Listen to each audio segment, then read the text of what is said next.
them to do. They don't just arbitrarily show up at your house. But if the dispatchers share that they should come to your house, then they come to your house. And I have to tell you, it happened to me on several occasions over the years, because if you're reporting illicit activity, you don't want folks to know that you're the ones that call the police. And then if the police show up at your house, then that can make you a target. Mm-hmm. Okay, got it. Thank you so much. You're welcome. It's very useful. Ms. Seegers, you talked about the kind of importance of supporting our police officers. And as we think about the role of the deputy mayor's office and their performance over the past year, in what ways do you think that their office has been helpful in that mission to support our officers, or has kind of room for improvement to share that message of support more broadly? You say in your office or the in the deputy mayor's office? Oh, okay. Well, for one, when we have press conferences for a murder, I think sometimes they should come and be in that conference just to be seen, if nothing else, to show that they do care. I don't know how often the last people met with the chief, but I never heard him or the commander speak of that office at all. But it seemed like to me they should meet enough, or somebody in the office, not necessarily the lead, but somebody should meet with them often enough to know exactly what's going on, and the police can tell them what's going on. Because now I don't know who write their speeches, but the speeches in the past, it didn't cover the police department too much. So I think they should work closer together, because they're the ones who kind of keep this community together when they do right, not the ones they send to their homes, but they're the ones that really keep this community together. All the other organizations, they're kind of like a sidebar or a side dish, but the police are the ones who really keep it together. And I hope the council and the new person work closer with them and listen to them, because they have a lot to say. They're out here all the time dealing with the public and whoever else is out here. And I have called the police, and in the old days, they did used to send the police to your home, but now they ask, at least when I call, they ask if I want them to come to the house. And I always say yes. I don't care, because somebody needs to know who's doing it, and they know to go someplace else. So I do tell them come here. Hey, Rachel. Yes, that's my response. Well, thank you very much. And we do certainly rely on the police's insights and partnership. Ms. Houston, you talked about the Medicaid funding and how the White House is urging states to do this. Do you know if other states have moved forward, or if DC has taken any steps to follow that instruction or guidance to access these Medicaid funds for VI programming? Yeah, so as far as I know, Connecticut, California, and Illinois have led on it, and now New Jersey and Maryland are working their way through the process to get it started there. I've spoken with folks in Illinois to learn lessons about how they set it up so that we can do it correctly here. I testified at the Department of Healthcare Finance more in depth about it, and I can send you that testimony if you want. I know there's been at least one meeting in DC about it, but I don't know that it's moving forward expediently. Got it. Okay. Well, I definitely plan to ask the deputy mayor about that later today, and hopefully will be another great avenue of funding at our disposal. As the ARPA dollar sunset, it's a really important source of funding for this work. Right. Thank you. Thank you. Ms. Broderick, I want to ask you a little bit more about local control of our parole and kind of where we are in the process from your perspective. There is sometimes a difference of opinion around where we are, where we should be, and strategy to do that most effectively given the current makeup of Congress. And from your perspective, wondering kind of how we can get there by October with the current reality of where we are in the process. Well, It'll be very interesting to see if there's, if there's a will to do it, it certainly can get done. It's a question of, just realistically speaking, there are two schools of thought. The courts, some say the courts should do it, but the court just doesn't have the staff or the will to do it. And so what that leaves is perhaps having the court continuing to do the second chance work, but for the most part, setting up a parole authority and identifying individuals, a broad range of individuals to serve and to take on this work, identifying space. And so, it's way past time to move forward aggressively to do that and to get help from competent, knowledgeable consultants to assist. Olinda Moyd, for example. Sorry, say that name again. Olinda Moyd. Right. Okay.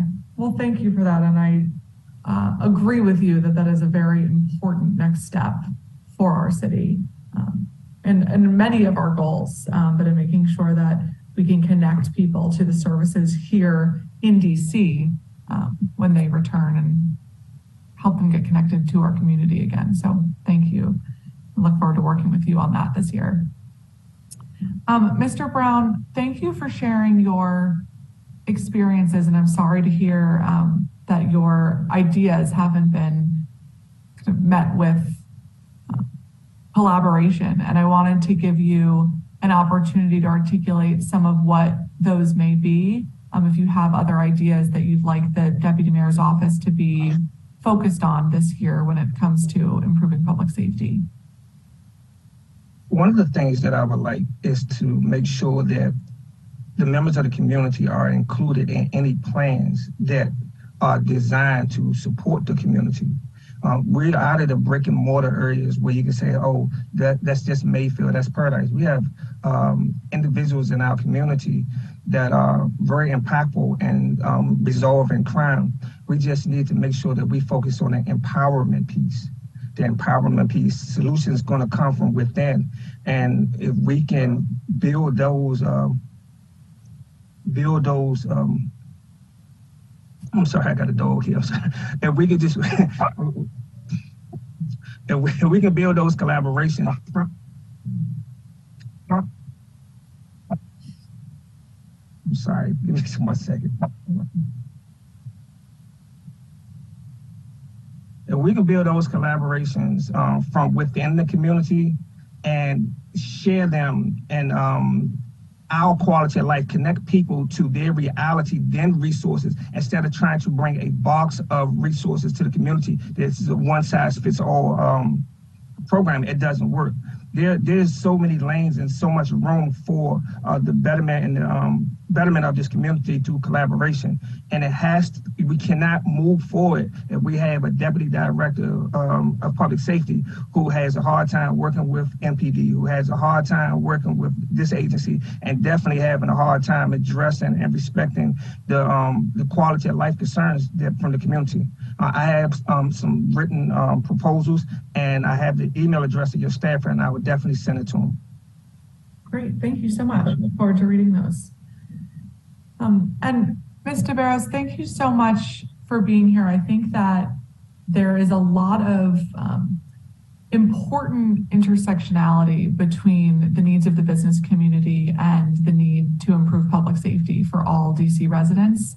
And I know you highlighted specifically downtown where we've seen a reduction in occupancy and other concerns that may all be related. And we have to do something differently now because we're going to see this impact a few years from now. I'm hoping you can elaborate a little bit more on the importance of retail kind of eyes on the ground for some of we've been seeing with security and kind of why that's so important to the business community and to our public safety goals more broadly. Yeah, that's a great question. I think, given that the foot traffic in downtown has changed so significantly particularly the downtown area as well as the Golden Triangle, those two neighborhoods. The bids are really working on how to go forward with that. When you lose that foot traffic and the people, on the streets, there's great opportunity for crime in those areas if there's not people there. So I think what we're hearing from our retail brokers is that the need to have police presence is important during this time. And I think, as we talked about in our testimony, going forward, as we have such a big task in front of us for downtown with construction, it takes years to do construction. I think that's a focus we should look towards going into this year, next year. Got it. Okay. Would definitely agree with you there. We're going to be working on that with you. Well, thank you all very much to everybody on this panel. And as a reminder, if you haven't already, to please send your testimony to the committee so we can have that for the record. But appreciate you all being here. We are going to move on to our second panel for today. We will hear from Anya Kreider from Council for Court Excellence, Natalie Otero, co-founder and executive director of DC Safe, Pranav Nanda, public witness, Mike Velasquez from SMD 6A02, and Katie Hodge from DC chapter of Moms Demand Action. And Ms. Kreider, if you are on, please go ahead whenever you're ready.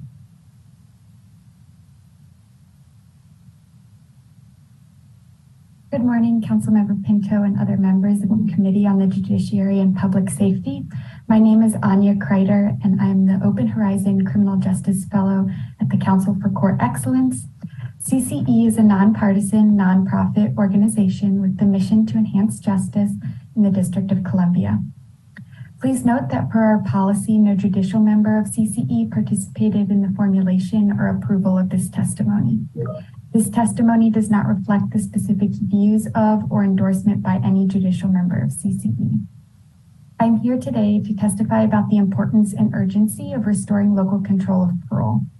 This past year, the district missed an opportunity to take a critical step towards increasing criminal legal system autonomy and undoing historic and current racial disparities in the district's criminal legal system.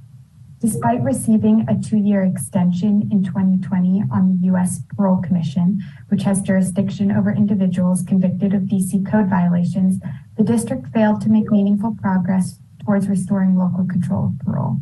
Now, given the current state of congressional politics, the path to restoring local control of parole to the district has become much more arduous.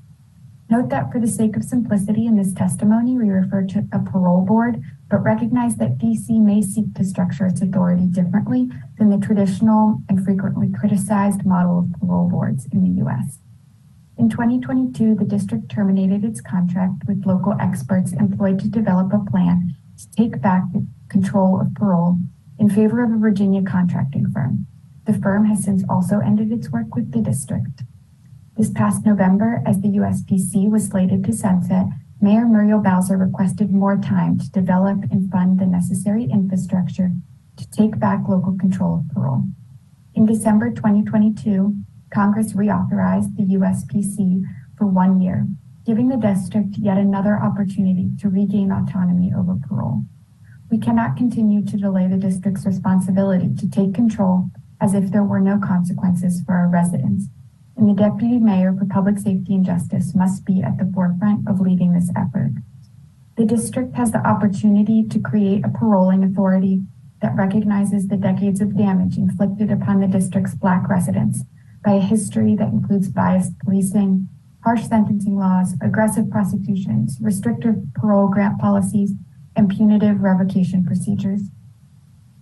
The district will be able to establish a paroling authority with modern policies that better ensures justice and advances the rights and opportunities of returning citizens while making thoughtful public safety considerations.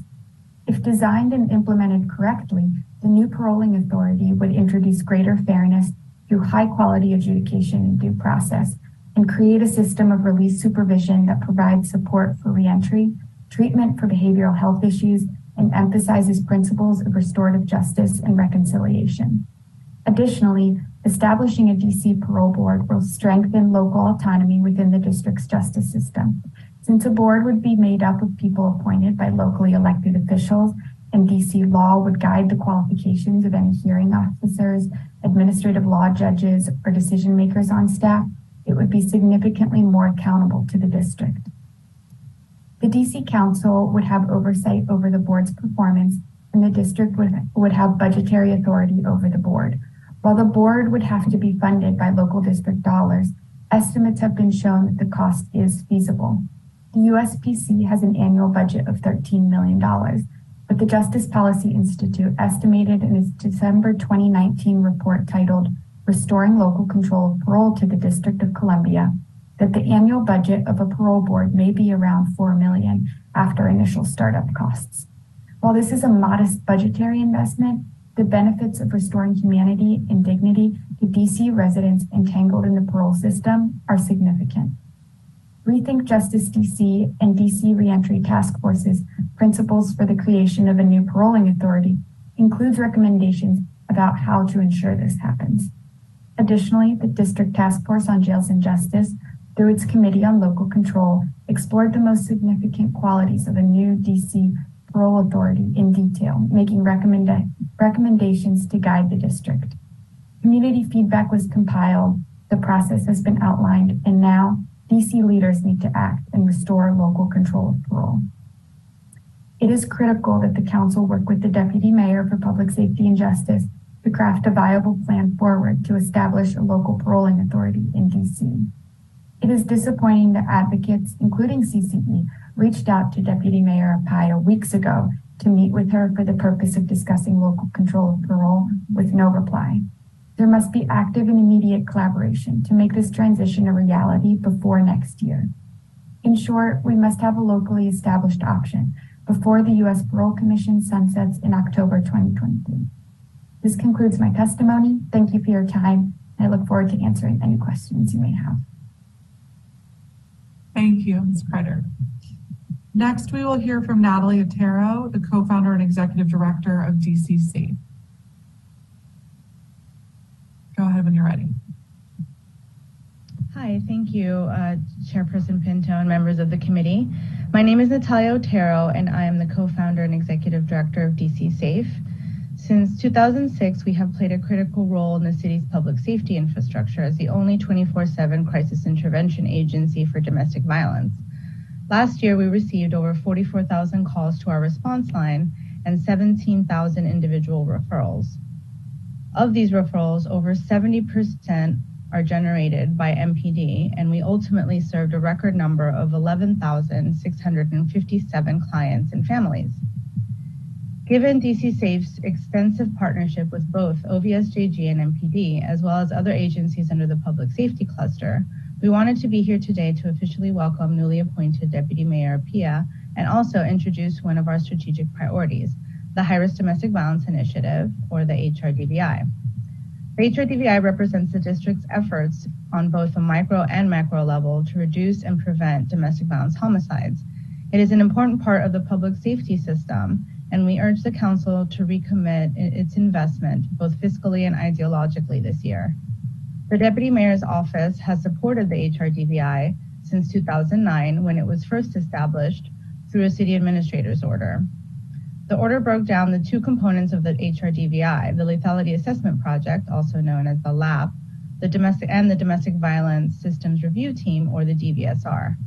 The LAP is one of DC Safe's flagship direct service programs in which we identify and triage emergency interventions for high-risk cases. Last year, we provided expedited and enhanced services for over 800 high-risk survivors. The DVSR is the more macro component of the HRDVI. It is designed to convene over 18 district agencies to regularly review cases and address systemic barriers. That said, the work of the DVSR has been stifled the past few years due to delays in the new city administrator's order, which is needed to ensure the personnel time and the investment for many of the participating city agencies. In the meantime, DC Safe has continued our strategic work despite the lack of full participation. Our lab program continues to be highly successful, and we have been working closely with MPD to address high-risk cases in which our standard lab process does not have a meaningful impact. For example, in cases in which multiple calls for service have occurred without any change in the cycle of violence.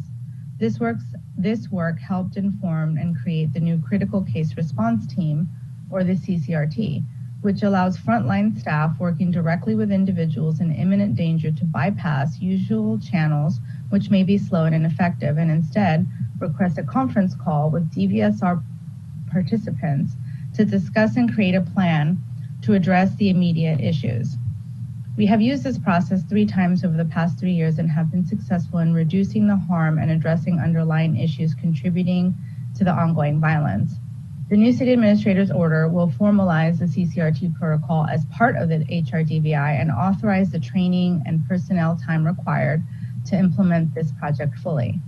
Knowing this, we have worked to reorganize the DVSR so that when the city administrator order is effective, we can begin work immediately to fully implement the CCRT and more systemic case review process.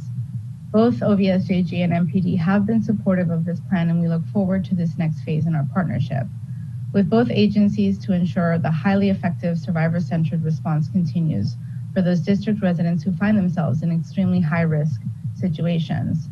We're asking today that the deputy mayor's support in the deputy mayor's support in expediting the new city administrator's order. As a member of the city's homicide elimination task force and someone who has been doing this work in this community for nearly 20 years, I can tell you firsthand how critical it is that the cities renew its investment in the HRDVI, both fiscally and ideologically. During the pandemic, we saw more domestic violence homicides than we had over the last decade. Without a named commitment from the city, we fear that the HRDVI will become more and more subject to the kind of benign ignorance that will ultimately deteriorate the systems, mechanisms, and partnerships that we have all worked so hard to develop since 2009. Thank you so much for your attention to this aspect of our work, and I look forward to questions. Great, thank you so much. Circle back at the end of the panel. Next, we will hear from Pranav Nanda, public witness. Good morning, Chairperson Pinto and members of the committee. Thank you so much for the opportunity to testify. My name is Pranav Nanda. I am a community member and a resident of Ward 6. I want to start my testimony by acknowledging my frustration. I'm frustrated that we go through this performance oversight cycle every year just to come back the next year to talk about the same issues that weren't addressed and propose the same solutions that were not implemented. I'm frustrated that instead of working together to make the city safer, elected officials and political leaders rehash the same political disagreements every single year. And most of all, I am frustrated that while all this goes on, members of our community continue to suffer. This has been said plenty of times before, but it warrants repeating. DC is resource rich, but coordination poor. That is not because DC lacks a plan to address public safety. It is because there is a lack of commitment to follow that plan. Over the past few years, community members, practitioners, experts have analyzed the public safety ecosystem in DC and provided numerous recommendations to improvement. Many of these organizations have testified today.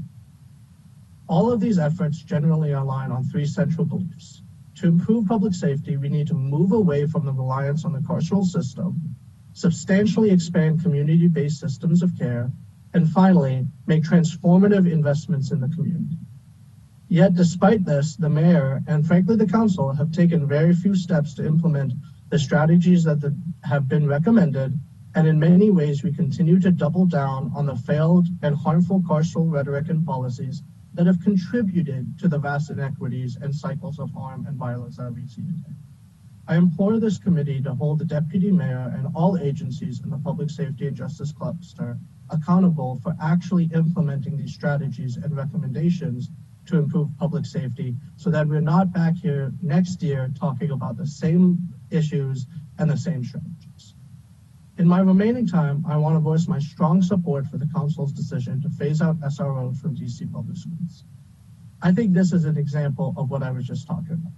Instead of rehashing the same conversation For the third year in a row, I implore members of this committee to hold the deputy mayor, the mayor, and other key agencies accountable for working with school leaders, educators, families, and most importantly, students to build schools where all students feel safe and welcomed. This means ensuring schools are properly staffed, ensuring programs such as DC Safe Passage and the Once Leadership Academy are expanded, and dismantling the systems that lead to the criminalization of kids. I firmly believe that community members have repeatedly articulated specific plans on how to improve community safety in DC. It is now the responsibility of this committee and the Deputy Mayor of Public Safety and Justice to help coordinate carrying out those plans, make the sustained investments in systems of care and in the community that will lead to this transformational change. Thank you so much, and I'm happy to answer any questions you may have. Thank you, Mr. Fernando. Next, we will hear from Mike Velasquez from SMD 6A02. You here?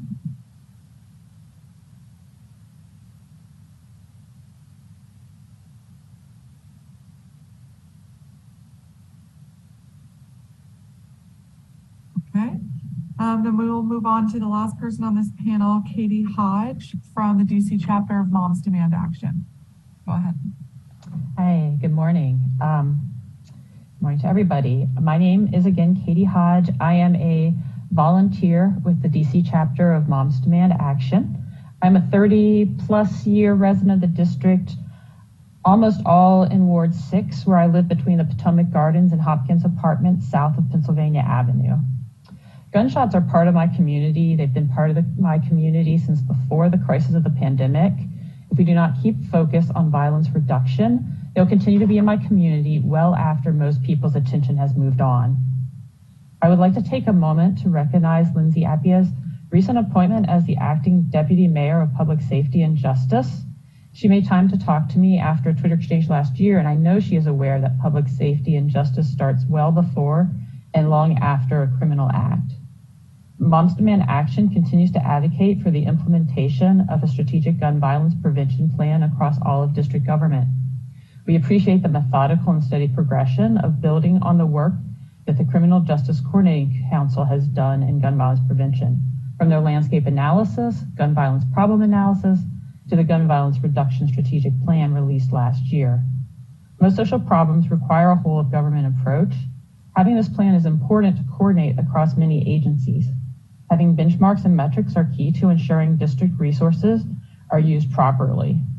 We also advocate the sharing progress is an important part of transparency and accountability that is necessary to build public trust. I would say that I am part of creating plans in my professional work. Very often plans sit on a shelf to collect dust that devalues all the work and time that went into making the plan. Working from the plan will also help ensure that the district is elevating transformation and prevention measures alongside the immediate actions of intervention and response. The Office of the Deputy Mayor of Public Safety includes many agencies with an obvious impact on violence. We look forward in the coming years to see continued cooperation with the Office of the Deputy Mayor for Health and Human Services, whether it's through the community response teams, partnerships with MPD and 911 call diversion, or the work of the Department of Behavioral Health to heal trauma. There is power in what these offices can achieve together to address public safety and well-being in the District of Columbia. Digressing a moment from my official testimony, I can also say that the DC chapter has many volunteers for whom hospital-based violence prevention has become a personal passion as we've reviewed the evidence and impact that this can have on people's lives. And if there is some way as volunteers, because all of our chapter are volunteers, that we can support or provide public education, whatever, into the Medicare idea and promoting violence intervention, we would be very happy to participate. Thank you. Thank you so much, Ms. Hodgson. That's a great offer, and we will give that some thought into how to help empower you with that information to continue your wonderful volunteer efforts. Thank you very much. I do have some questions for folks. I can kind of go in order how you testified. So Anya Kreider, you talked a lot about local control and the kind of need to act quickly. And as we think about performance oversight with the Deputy Mayor's Office, the former Deputy Mayor Geldart is not here today to respond to comments, but in your view, how did the Deputy Mayor perform when it came to being a leader, a needed leader on getting local control of our parole? And how can we do a better job of that in the next year? Thank you for your question. I think there's a real concern about the lack of cooperation with local advocates. I know Ms. Broderick mentioned Linda Moyd, who was somebody that the district had been working with on developing those plans, and good progress was made with her and another local expert, but then those ties were cut in favor of a national firm that didn't have expertise in this area, that didn't have local ties. So really, I think building those relationships and continuing where that work left off is something that we would love to see from Deputy Mayor Paya. Okay, thank you very much. I look forward to working with you on that this year. Natalie Otero, thank you so much for all of the work that you do. And I'll just say, addressing the needs of our domestic violence survivors is one of the top priorities of this committee. And it is why we've asked for additional funding from the mayor's proposed budget, both for caseworkers and training and pay, and also for additional beds that we see continued needs for. And so I'm definitely looking forward to working with you on expanding those much needed services for survivors, and hoping you can talk a little bit more about the HRDVI program and kind of next steps to ensure it's a success in ways that the Deputy Mayor's Office can be supportive or that the committee can be supportive. Yes, actually, I would really like to support what one of the panelists was saying. I think it's Nanda Pranav. I think that we actually have a lot of intellectual prowess in the district in terms of like what advocates are doing. So there's a lot of work going on the ground with advocates and organizations that is crucial to this idea of public safety. And I think there's a lot of advocates that have been doing that, and organizations that have programming that have been really involved in this for many years and have evolved their programming. I think the HRDVI is really unique in the sense that it is a multidisciplinary partnership. It is extremely powerful that both nonprofits, local city agencies, and federal agencies would come to the table together and discuss systems reform and share information and actively participate in case review and intervene in cases. So I think that the groundwork is there. I think what is really needed is both an ideological support from the city, meaning that a lot of these agencies have the will, but don't always have the resources to do the work on the ground. And so I think step one would be this renewing the city's commitment through this office by signing the updated city administrator's order that actually has been through council and has been discussed, and it should be ready. We've been working on this now for, I want to say, the better part of a year and a half. And so I think that's number one. And I think the other thing is recognizing that there needs to be more conversation about bringing the people doing the work to the table when the city is having conversations around how to engage with victims of crime, with survivors, with advocates. I think those are the two things that I think are really important to us moving forward. Okay, thank you so much. I see we have been joined both by my Ward 4 colleague, Councilmember Louis George, and also our last public witness on this panel. Please forgive us, we were just able to promote you as a panelist. And so, Mr. Velasquez, if you would like to provide your testimony now, you can do so, and then I will turn to Councilmember Lewis George if you have any opening statement or questions for these public witnesses. Well, thank you. First of all, I'm having tech issues and just want to make sure you can hear me okay. Yes, we can hear you. Great, thank you. Well, good morning, Chair Pinto, members of the staff and committee. My name is Mike Velasquez, and I'm grateful to be the newly elected commissioner for 6A02. Chair Pinto, congratulations on your selection to chair this very important committee. And I'd also like to thank Councilmember Allen, who is my council member, for his previous leadership on this committee and has now selected to chair the Transportation Committee. If you've ever been to the bus stops at 8th and H Street Northeast, you quickly realize the intersection of public safety and public transportation. Deputy Mayor Paya, congratulations on your appointment. Thank you for the opportunity to appear before you today to represent the views of my constituents and those of neighboring districts.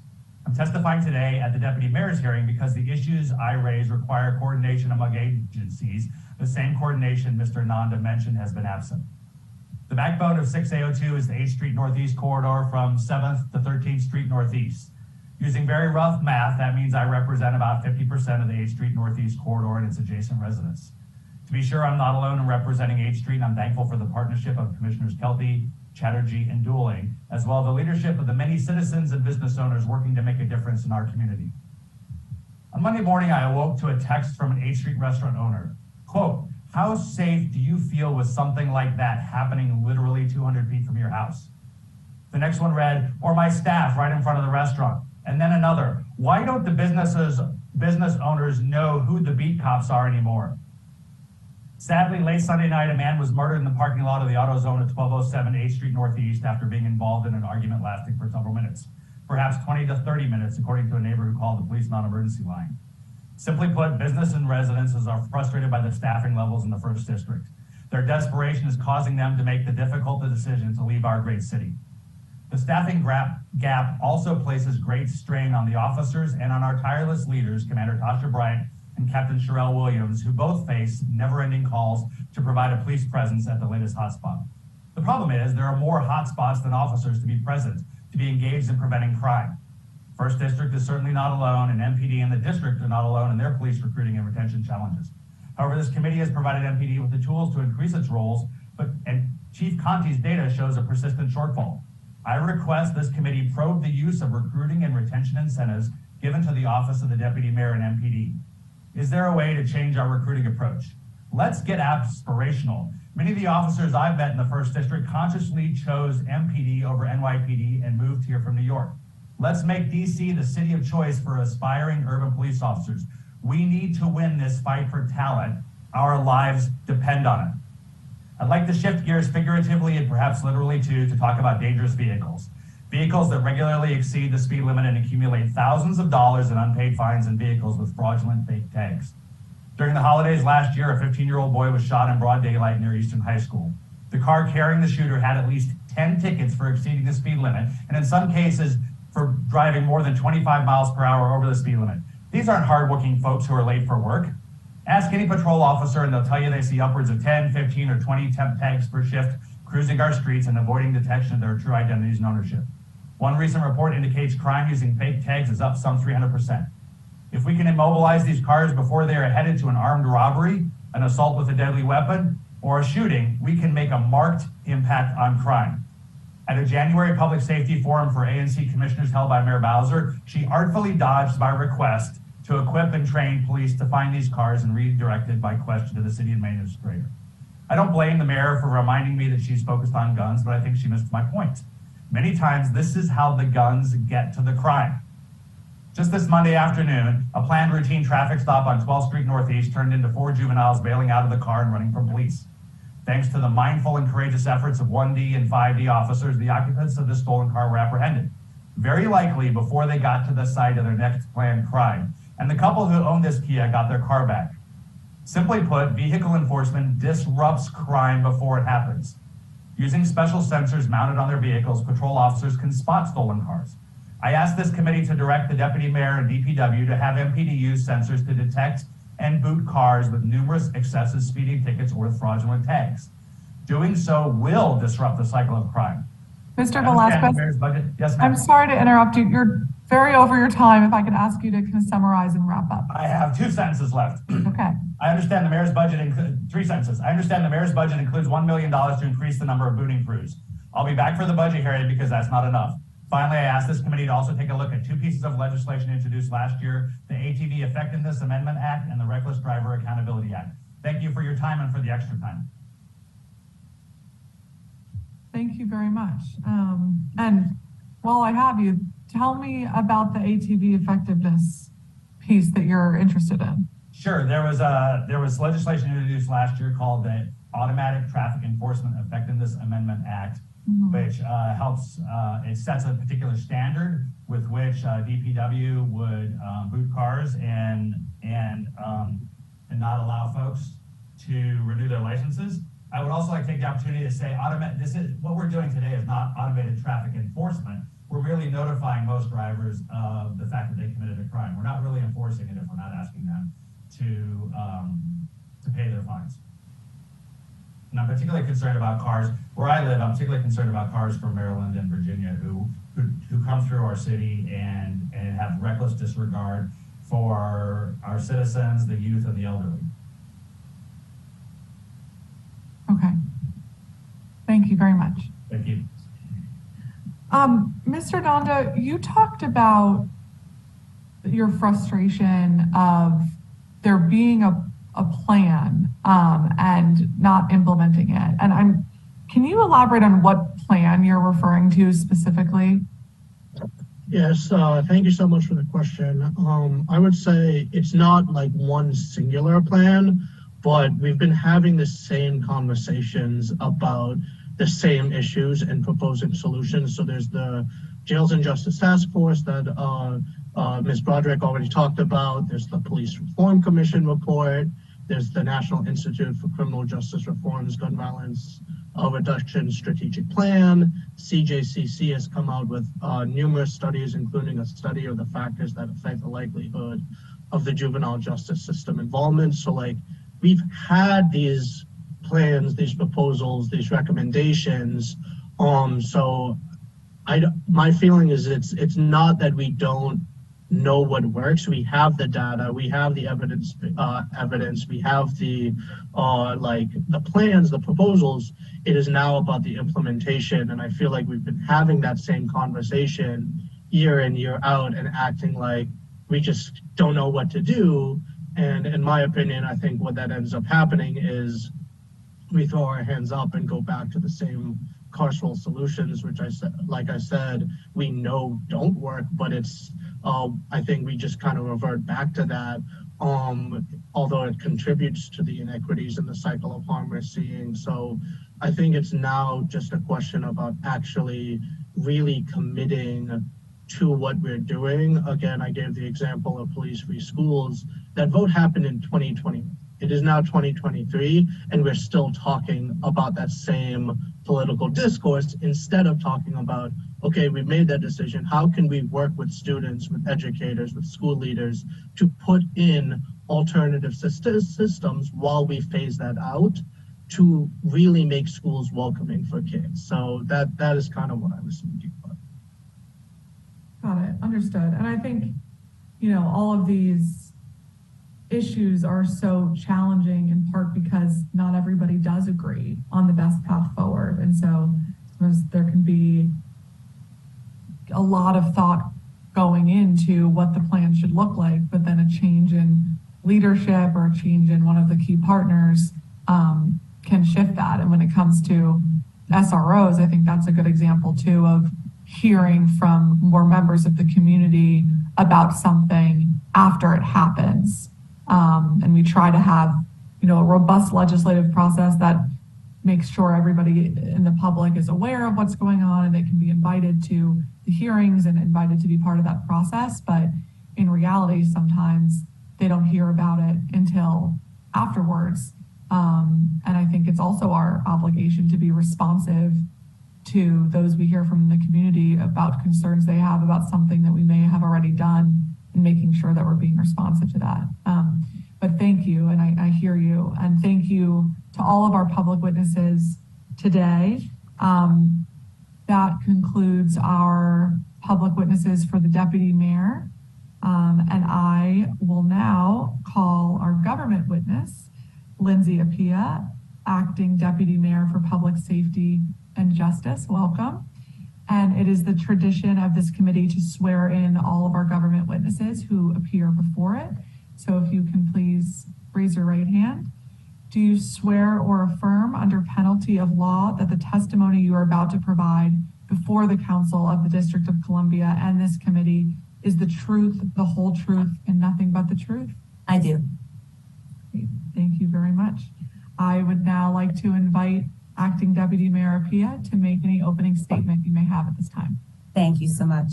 Good morning, Chairperson Pinto, members and staff of the Committee on the Judiciary and Public Safety. I am Lindsay Appiah, Acting Deputy Mayor for Public Safety and Justice. Thank you for this opportunity to offer testimony on the performance of the Office of the Deputy Mayor for Public Safety and Justice during fiscal year 2022 and fiscal year 2023 to date. I look forward to working with you, Chairperson Pinto, and this committee to advance us towards a safer, more just city for all our residents in all 8 wards. While I am new to this acting role, I am no stranger to the district government, or the public safety and justice cluster. I first moved to DC in 2001 to attend law school at Georgetown University Law Center and have called the city home for 17 of the last 22 years. I've been deeply privileged to serve my fellow DC residents since 2012 when I joined the Department of Youth Rehabilitation Services, DYRS, serving in several capacities including General Counsel and Interim Director.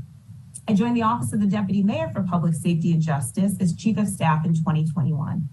My love for this city makes it a tremendous privilege and honor to be nominated in January by Mayor Bowser, for whom I have the utmost respect, to serve as her Deputy Mayor for Public Safety and Justice. The DMPSJ office is tasked with providing direction, guidance, support, and coordination to the district's public safety agencies to develop and lead interagency public safety initiatives to improve the quality of life for in the district's neighborhoods. Mayor Bowser has set clear priorities. We must reduce crime, gun and juvenile violence, and every agency in the PSJ cluster has a role in advancing these priorities. Enhancing the safety of our residents in all 8 wards is one of the most pressing responsibilities we have as a government. Under my leadership, my office will outline a clear vision and implement a framework to reduce overall crime, provide a host of information, interventions, and whole of government strategies to inform how we communicate about public safety to various stakeholders, including the public, press, and council, and communicate clearly the role of the PSJ agencies in the public safety and justice ecosystem. The 12 agencies of the public safety and justice cluster include the Department of Corrections, Department of Forensic Sciences, Department of Youth Rehabilitation Services, Fire and Emergency Management Services, Homeland Security and Emergency Management Agency, Mayor's Office on Returning Citizens Affairs, the Metropolitan Police Department, Office of the Chief Medical Examiner, Office of Human Rights, Office of Unified Communications, Office of Victim Services and Justice Grants, and the Safer, Stronger DC Office of Neighborhood Safety and Engagement. The missions of these agencies are dynamic, complex, yet interconnected. Each plays a critical role in the overall health and functioning of our public safety and justice ecosystem. The cluster's interconnectedness is centered around prevention, intervention and enforcement, accountability, and rehabilitation.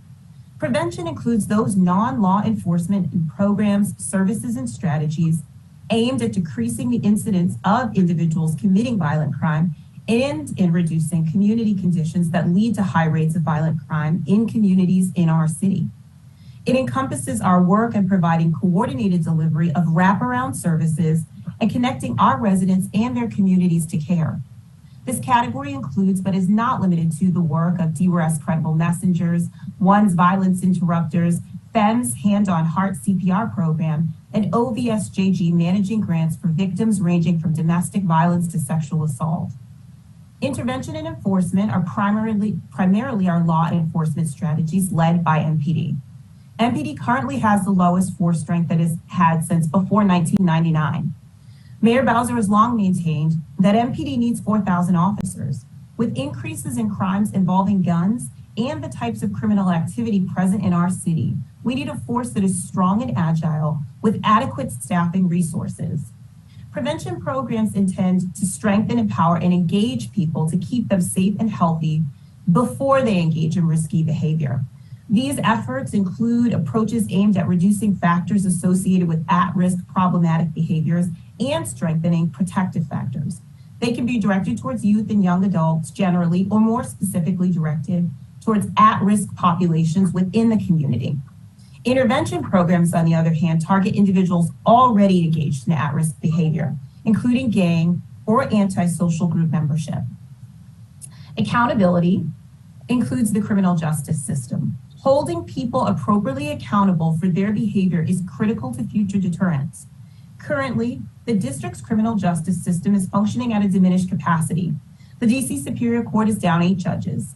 While case processing is improving, it is still slower than pre-pandemic, and the courts must contend with the backlog.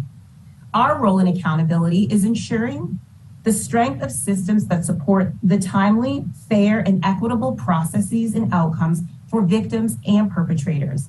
An accountability example includes rebuilding the Department of Forensic Sciences and its ability to process evidence. Rehabilitation includes those strategies aimed at helping restore the individual that has committed harm and the community that has been harmed, so that they no longer find themselves in the perpetual loop of criminal activity. This category includes providing reentry services to returning citizens. We are committed to supporting returning citizens through programs like MORCA's partnership with the Department of For-Hire Vehicles in the Promise Rides initiative, which offers clients up to 5 free cab rides a week to re-entry related appointments. Our ecosystem has many pain and pressure points. Gun violence has a devastating impact for the victims and their families, but also more broadly by eroding our sense of public safety. Reducing gun violence is one of the Bowser administration's highest priorities. The district has invested significant resources into a multi-pronged public safety approach that invests in law enforcement, prevention efforts, youth programming, rehabilitation, and reentry. Every day, critical and noble work happens throughout the PSJ agencies, resulting in an essential fact. Overall crime continued to decrease during fiscal year 2022, as it did during the previous years of the Bowser administration. However, what has increased over time is gun-involved crime and homicides. And we know that these increases are fueling anxiety and fear in our residents. There is nothing more foundational to human flourishing than the need to be safe and the need to feel safe. With that in mind, during the past fiscal year and this fiscal year to date, DMPSJ coordinated interagency cross-cluster initiatives which have demonstrated outcomes of reducing crime and increasing presence in our neighborhoods. The Multi-Agency Nightlife Task Force brings a whole-of-government approach to address identified violent crime, quality of life, nuisance activities, and regulatory concerns that were occurring in 3 identified nightlife areas: U Street Northwest, H Street Northeast, and the Connecticut Avenue Northwest corridors. This team is focused on preventing violent crime, preventing operation of and seizing illegal ATVs operated on public space, ensuring businesses operate in compliance with regulatory statutes,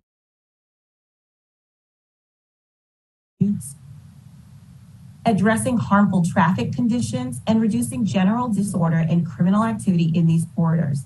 This task force has operated since June 2022 and contributed to a significant decrease in crime in each corridor.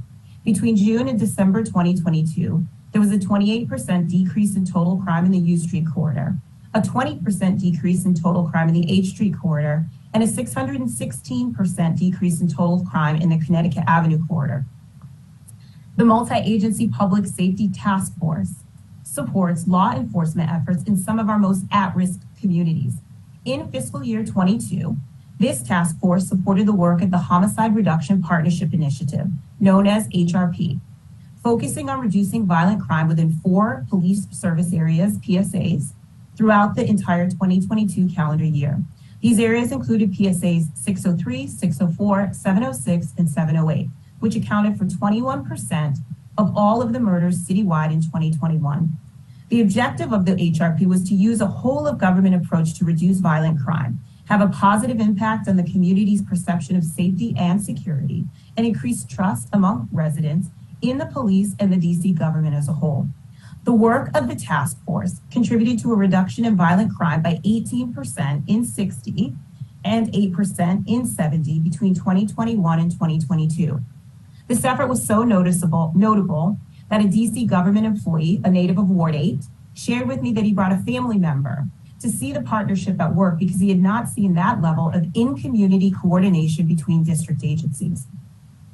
Additionally, DMPSJ partners with the Deputy Mayor for Education as operational lead for Safe Passage, a program that coordinates government and school resources to target specific areas of the city to improve student safety as they travel to and from school.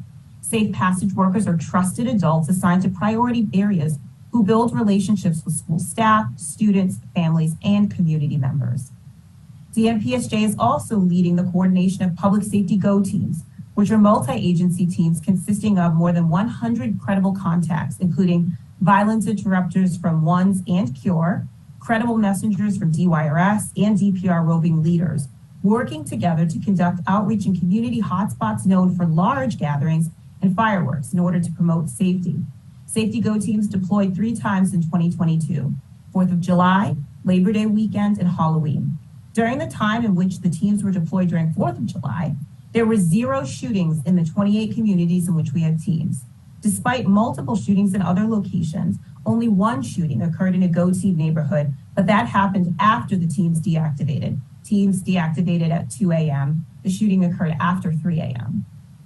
Additionally, our DMPSJ resource pop-ups meet the needs of vulnerable residents, including at-risk youth and seniors. These pop-ups provide communities in the district with the tools necessary to increase safety in their respective communities and build trust among residents, DC government, and community organizations.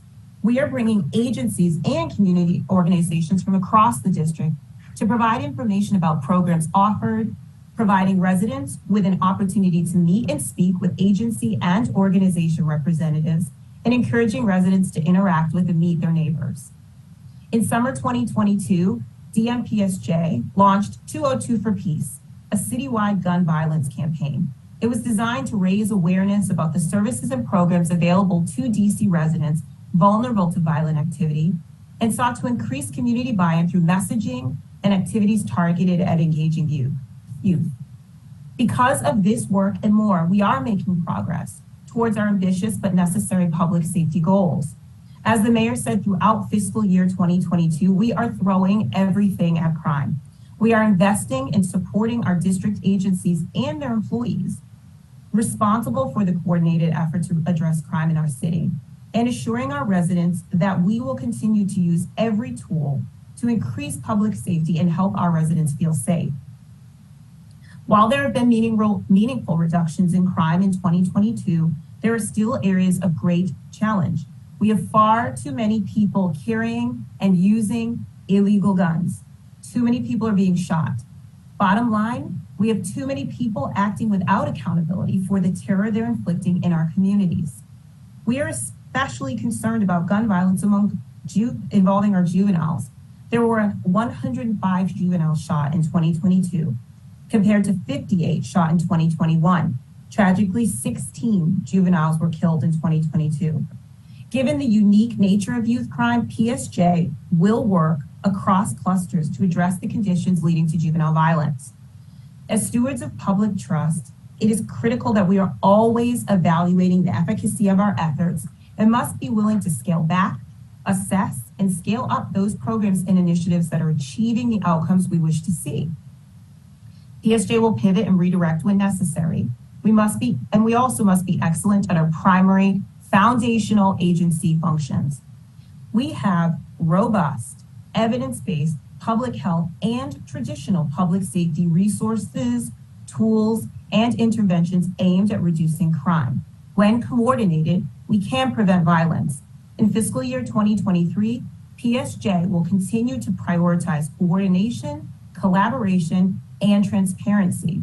We will be accountable to meeting our residents' reasonable expectations of excellence in meeting and delivering of our agency missions.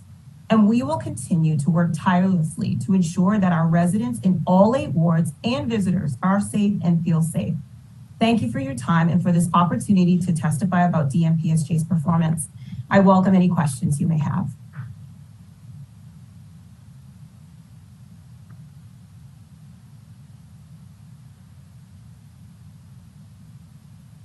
Thank you so much, Deputy Mayor.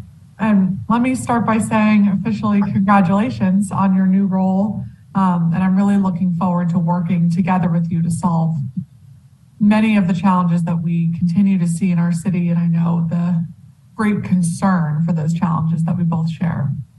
Yeah. So I want to start with what I think, and you highlighted as one of the most pressing issues facing our city, which is violent crime and gun violence. And I want to specifically start with your and the mayor's vision for concrete steps that we can take in 2023 to reduce gun violence. As you've commented on, we've spent the last several years building up these various alternative approaches to violent crime reduction, including the Office of Neighborhood Safety and Engagement, violence interruption programs, credible messengers, to name a few. And we have thrown a lot of resources at different initiatives. And it's been a little bit of an experiment in some ways. And some things may be working well, while others may need to be revisited. And one of the criticisms that I think you have said yourself, and we heard from some of our witnesses today, is that the city can tend to be resource rich and coordination poor, which I hope we can all strive to not have that be such a common trope we hear. But fortunately, we now have this document, the Gun Violence Reduction Strategic Plan, that looks at all the different programs that we have and lays out a roadmap for ensuring they can all work together. And I'm glad to see that your office seems to have engaged with the plan and used its recommendations as somewhat of a blueprint for guiding our overarching strategy. So can you start off by talking a little bit about the plan? How are you using the plan? Is it something you're consulting regularly? And how are you kind of following up with associated metrics to demonstrate success? Sure. I think one of the things that we heard from, I think it was Mr. I don't want to get his name now wrong, Pranav. They listed a host of plans that we've had. And I think that one of the things that's very true about the district is even dating back to the mayor's first term in 2015, 2016, when we began the work on Safer, Stronger, where there really was a robust plan that came out of that. Much of what you'll see of the plans over time is that the frameworks of what works to address gun violence doesn't change. So in truth, the district has had a plan since 2016 Safer, Stronger plan. And so much of what you see in the progress that we've made in the NIJCR plan is because we had frameworks in place already, right? Like over time, you evaluate what's working. There are new developments. There are things that people find work better or worse. But fundamentally, the reason that we have made progress in implementing that plan, and we provided for your office a lot of the actions that we have taken, is because much of that work was at work. But this is hard work, right? Like it is not, gun violence is a challenging issue across our country. And so, you know, it's been 5 years, or I don't know, I guess 2016 is now 7 years. And we are making progress, as I said, but certainly gun violence is a challenge. There's no and or. And so my perspective is it's not police or the alternatives, right? These are how we view it. And every plan that you see does back this up, and meeting with David Muhammad and all of this, right? Like in engaging with local experts and others, is policing has a role, and so does the host of prevention and public health tools, and they must work hand in hand. We have to get guns off of our streets. There's no question that no plan is going to be overly effective when you're flooded with guns, right? So we have to invest in ensuring that MPD is able to do that, right? Because they are a primary tool in removing guns. And then we also need to work together on the prevention side to ensure that we help to create conditions in which people don't use them, right? Because it doesn't always mean that simply because people have guns, which we don't want hands in the guns of juveniles or people unlawfully carrying weapons. but we also want to do the work to prevent them from using them. So I mean, there are so many specifics, right, like that we've outlined here, but I think one of the big things, and we don't love that phrase that we hear all the time, but we are so fortunate in the district to have so many resources that by and large, I don't think when we go kind of to these national spaces, we likely have some of the most robust tools of any locale, which is to our fortune. But I have this idea, and something I'm working on with our PSJ agency is this idea of a slingshot. Sometime to move forward, you need to pull back. And so we're in that process of looking at, I say this, we can love a program, right? And there are many reasons why we may continue to do a program that isn't necessarily showing, in the outcomes what we'd like to see, because we know that with time or proper investment that might work. But we also have to be realistic that if programs are not showing outcomes that they should, we may need to really take a hard look at, do we need to continue investing in that way?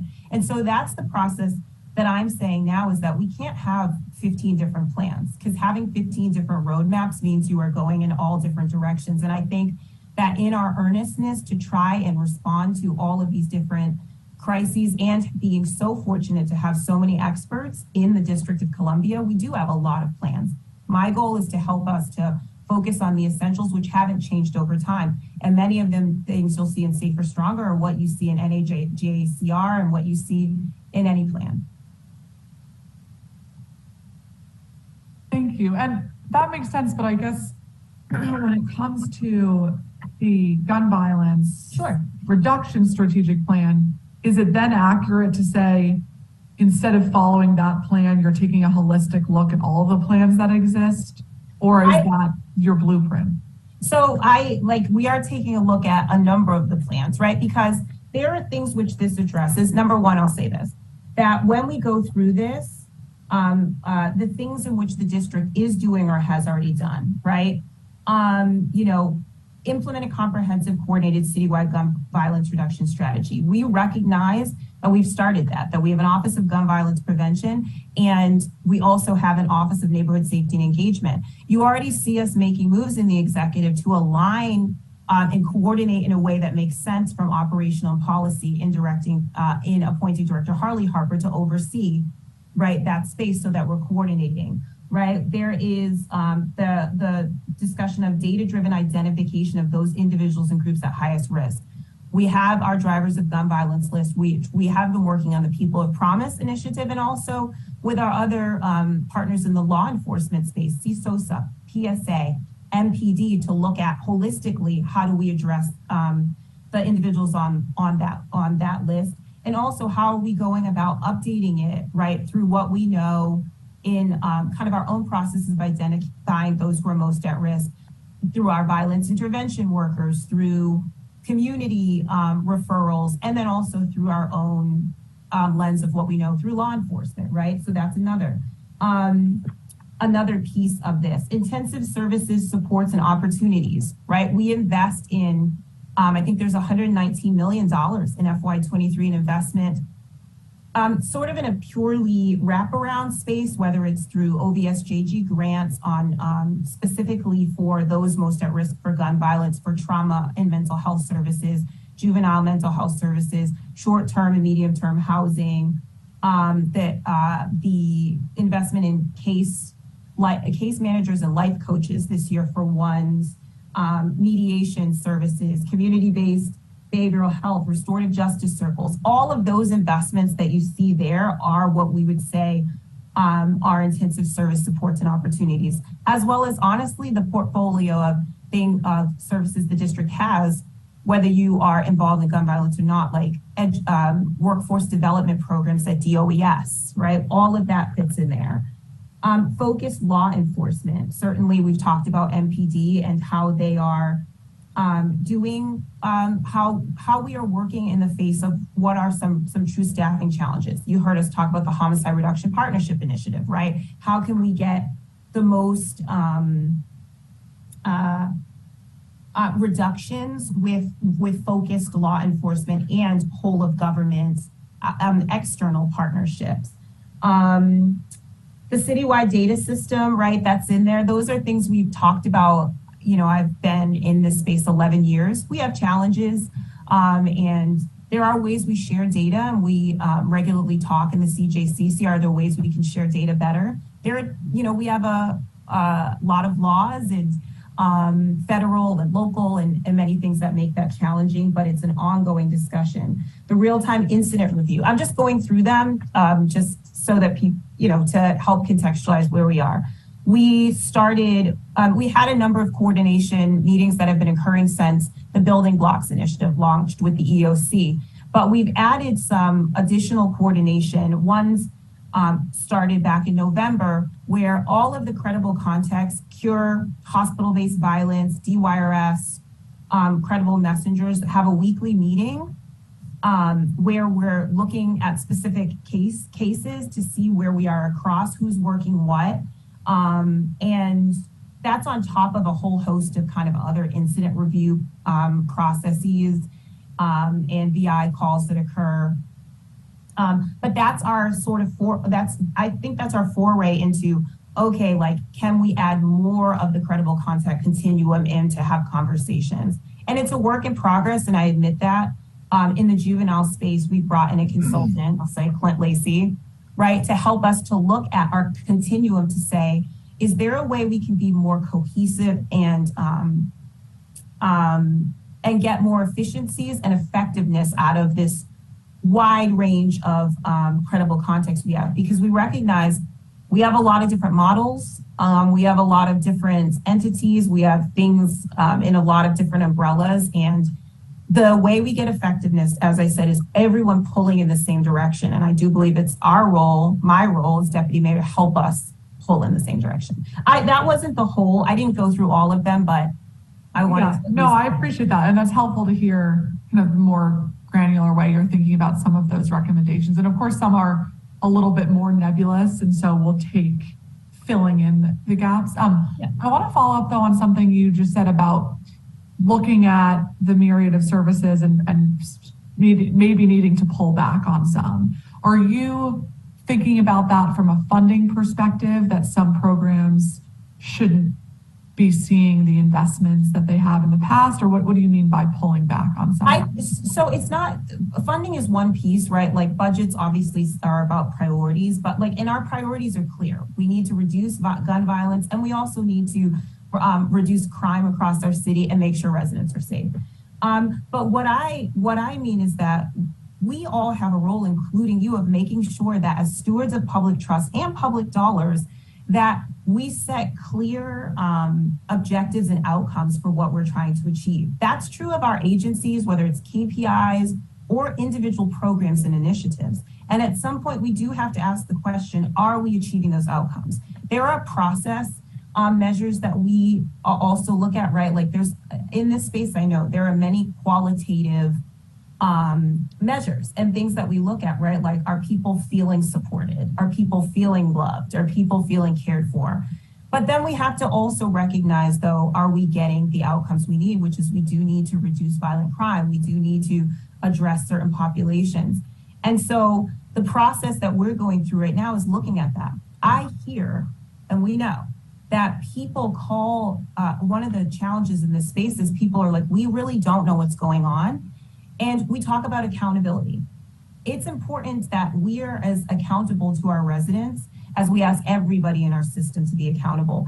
And that means we have to be able to produce data that shows outcomes and to be honest about what is and isn't working so that we can really be efficient and effective in our investments. And there may be different metrics by which we determine effectiveness. It's not all, hey, this had this, percent of reduction, but it can't all be qualitative. Right. There has to be some quantitative outcomes here. Completely agree with you there. Yeah. I'm happy that's a focus. I want to ask you about MPD staffing, because you talked about the staffing being some of the lowest it's been in years, if not decades. Yeah. How do you view your role in helping the police department get the additional staffing that they need? Because from many of my conversations with these officers or Chief Conti, it seems that we are having a hard time hiring and incentivizing people to do this very hard and important work. And so how do you plan to kind of change that trend? Yeah, and so there's multiple ways and I think what is true of MPD is true of all of our agencies, because we have some critical vacancies across the cluster where public safety and actually, I'm speaking of public safety and justice, but I think if we're honest, right, like mental health providers, educators, right, like there are some critical vacancies across our country, and law enforcement is not an attractive profession right now. It is a noble profession. It is a necessary and critical profession. But there are many reasons why it is not viewed as highly attractive right now. And so my job is to do a few things, to make sure that we have all of the resources and to advocate that we have all the resources necessary to offer what you saw. Retention, we need to retain good officers once they're here and trained, to make sure that we are creatively thinking about what is attractive to a host of different types of people. Millennials, Gen Z, and Gen Z and millennials and down do not have the same things that are attractive to them as others. So an example of is take-home cars, which doesn't seem like a major budgetary piece. It was struck from last year's budget. It was one part of our proposal for recruitment incentives. But what MPD heard from the younger generation is they like take-home cars, which is why we make those type of proposals. So there's the piece of advocating for what is determined is working. So that's one thing. It's also, advocating to make sure we did things like we did the CB, getting our collective bargaining agreement in place, right? So that our officers who are working are taken care of. It also is doing some of the work we started doing, which is helping, pulling together a panel of individuals outside of MPD, right, in the recruiting space to help us think about and reimagine what it looks like to recruit, because MPD and most law enforcement outfits have traditional ways they recruit, and post-pandemic and post-2020 and all of that, many systems have changed. And so being in a position in our office supporting, I participated in that and will continue to think about, are there ways that we can recruit in different spaces? Are there things that are attractive to certain groups, right? Like we want to increase women. We have our 30 by 30 initiative. Are there incentives or otherwise like childcare or other things that we can offer that would be attractive to specific cohorts? It's more targeted recruiting than what they've done in the past. But we're having those conversations too to help think about more broadly. And also, how can we build the pipeline? We want district residents, right? So that's another thing is, in FY25, we'll start to see some of the results of us building our cadet program. Are there other ways in which we can attract district residents and things that would be attractive? So it's all of that kind of 360 thinking with them to help us improve our force strength, which I will say, like, just because people often don't know the numbers, we're at 3,379. That is below in sort of our trajectory. The last time we had about 3,400 was 1999. It's always been about that. So that's where we are, just because people often don't really know. That's the reality. So that's as far back as we tracked was 1999. So. Got it. No, I appreciate that and those different tools to utilize. We have been joined by our Ward 4 colleague, Councilmember Janice Lewis-George, and you will have a 15-minute round, Councilmember. Thank you, Chairwoman Pinto, and good afternoon, or good morning. It's still morning. Good morning, Director. Director, first I want to make sure we, clarify your role, because I think some of the confusion sometimes is sort of the public's understanding of everybody's role within the public safety continuum. Sure. And so in a recent email exchange with my office and a Ward 4 residents, your office stated that your office is not the lead for coordinating across public safety agencies. And so I want to understand who is the lead for coordinating across public safety agencies. So I don't know. I would have to look back at that email. We are certainly the lead for helping, coordination. When it comes to individual plans, I think there was a specific request for that neighborhood. We absolutely take and sit in the seat in helping to coordinate when it comes to public safety agencies. But when it's across, I think there was some questions about education. It kind of came out of things that were happening in education space, right? Mm-hmm. Like we certainly are not, we work together, but our lane is also the 12 agencies of public safety. And while we work together on initiatives like Safe Passages, when it comes to DPW or others, these are our partners, but we are not in a position to simply say, hey, this is going to be the plan and that this is what they'll do. So okay. I think just like any, the executive, I can certainly always, as deputy mayor, work with our agencies to come up with a plan. But when it comes to external clusters, we work together, but I don't want to say that, right, like that we're going to be able to say, hey, DPW, you all handle, right? Like there's a respect and there's a partnership, but not the oversight. Like so your offices, your 12 agencies within your cluster, sort of coordination among those 12.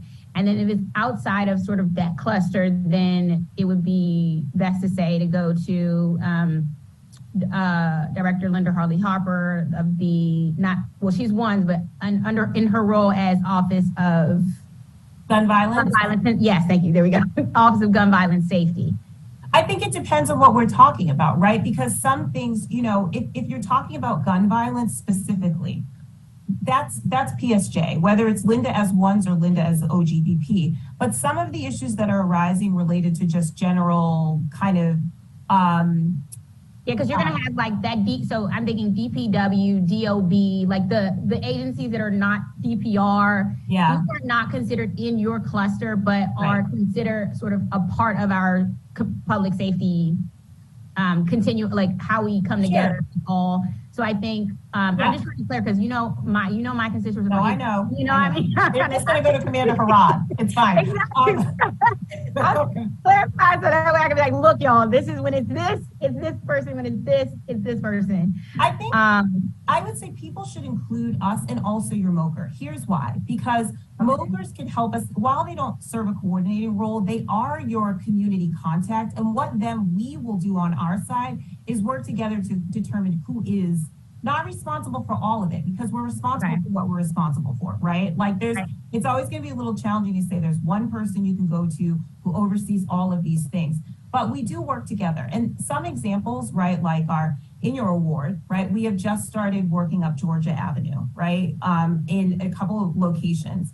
In that instance, if residents were to go to Commander Harad, well, he'd kick it back to the captain, and we literally, and I'll just say, have a Teams chat amongst all the agencies doing that work where we communicate. We'll say things like, hey, we saw graffiti, or we saw things dumped. And so it's kind of like a microcosm, but the task forces that we listed are examples of how we're trying to get a little bit more of that coordination and to try and do a little bit more of the no wrong door. But I will admit, like it's very difficult right now to say this is the one place you go. But I do believe MOCRs kind of help air traffic control, and then it's incumbent upon us to work together to figure out who's on first with each of the issues. Okay, well, we're a work in progress, Councilwoman. I know. Well, I'm going to try. Listen, I'm trying to have clear lines so I can help you all in sort of the intake that is coming in. But I think I got it, and I'm going to try to. I will loop in the MOCRs and also just sort of loop you in, Director Holly Harper in, and then we can sort of decide each time. We'll just decide from there how to address the issues sort of collectively, as we've done in the past. As you know, we recently lost a Safe Passage employee at Coolidge High School who was killed by another violence prevention professional. What role does your office play in vetting and training individuals hired for violence prevention and safety roles? Yeah, so here's the thing, and this is kind of what we're looking at right now, is we have so many different programs that quite frankly have different kind of vetting models, whether it's Credible Messenger, right? Like I was there when we started Credible Messenger, and it was very specific. We worked with DCHR, we established, right, like a way in which they were vetted, and then it passed to PLC. Different programs have different things. And so when it's coming to, I can tell you we were not involved, or DMPSJ was not involved in previously in the vetting of safe passage workers, but we are now operational leads, so we will be, right? And so this, if you think about the current iteration of safe passages came into place last year and has grown relatively quickly. Like I think the first contractors we did the first grant in like December of 2021. I think it was December of 2021. And so it's a work in progress, but we are setting, I mean, there are vetting standards, but what we're working on right now is it can't be CBO by CBO. Like there needs to be just an overarching, and probably, and this is again, like why I'm working, quite frankly, why we're working with former Director Lacey, he's ever Director Lacey, to help us to just come up with a framework where, depending on where you are in the continuum, this is what you do. Because part of what's happening, just so you know, is that we work with some really trusted CBOs who may have credible messengers, safe passage workers, VIs, and all of those processes are different, right? Like they're all different because they're established by program. And so our goal is to like we're going through that right now of like, okay, like let's streamline this. Like what are the position description for this and for this position, so that we try and take away some of that ambiguity of, oh wait, VIs, we do this, safe passages, we do this, credible messenger is this. Yeah.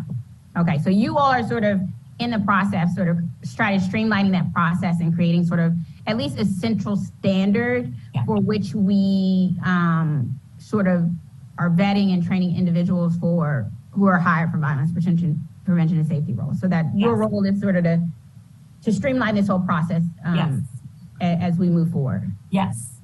Okay. And is there like, if you have what program in your estimation has the best vetting and training protocol? Like what's the plan for replicating the best practices? Oh, I can't say, it's like choosing between children. We can't do that, but we'll probably pull from each of them. I mean, each of them have their strengths and each of them have different responsibilities. And so the goal will be to try and create some standardization based upon like, there are differences, whether people know, between a safe passage worker. There is a difference between a VI who is like a street VI worker and someone who's a mediator. Like there's all of these different nuances. And so we're working on ensuring we have appropriate level of clarity for the individuals of role and also the kind of levels of vetting within that. Okay, perfect. And let me say this, I believe in the Safe Passage program. I believe in the violence intervention program. And I do think we have been making change over the years. And I do feel and see the difference. And I know that doesn't come across with with all things right now.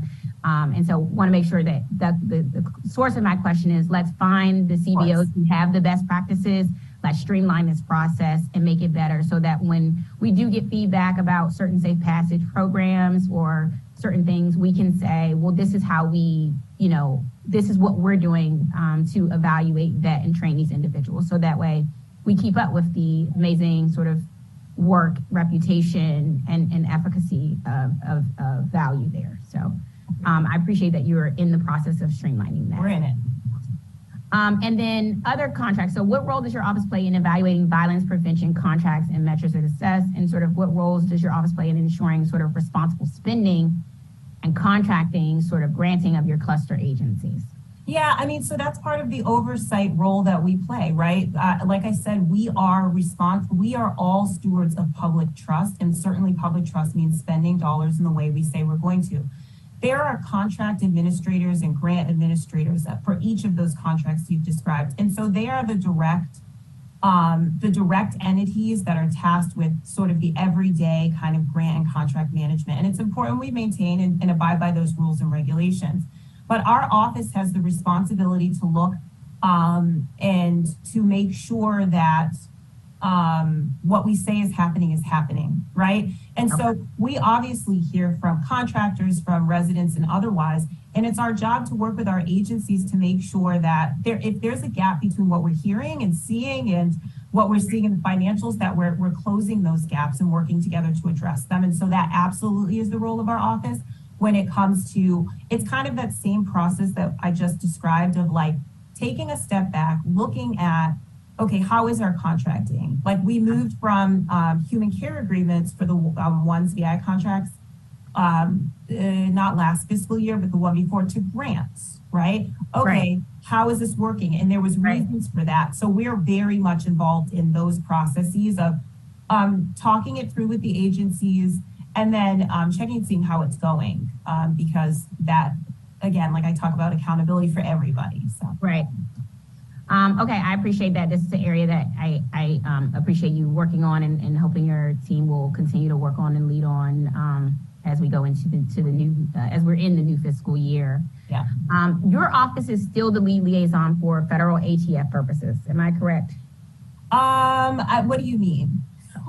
So sort of do you all sort of have the details on ATF's engagement sort of in the city and sort of in ward specifically? So like if I ask you sort of what are the details on ATF's engagement in Ward 4 and tracing illegal guns associated with Ward 4 crew activities, would you all be the sort of space for that? That would be more law enforcement, right? Like, so certainly MPD, right, like has very regular relationship and conversation with ATF, but so they would be on first when it comes to our federal law enforcement partners in that way. Okay. Because I agree with you. I know you talked with Chairwoman Pinto about this earlier, but we have to stop sort of, we have illegal guns coming into the community, and we have to sort of be very focused on that piece. I want to ask, who is responsible for ensuring all CCTV cameras at DC facilities are working? So like rec centers, schools, government office buildings are fully operational and properly capturing and storing data, and sort of who is responsible for supporting when a camera system is down. And I'm asking this because we had a shooting at a DPR center, et cetera, and then we had issues. And I'm assuming you're going to say DGS. And so I'm asking this because I want to understand how your agency works with DGS when there's a flag, like a facility to flag for DGS when something is sort of a public safety concern.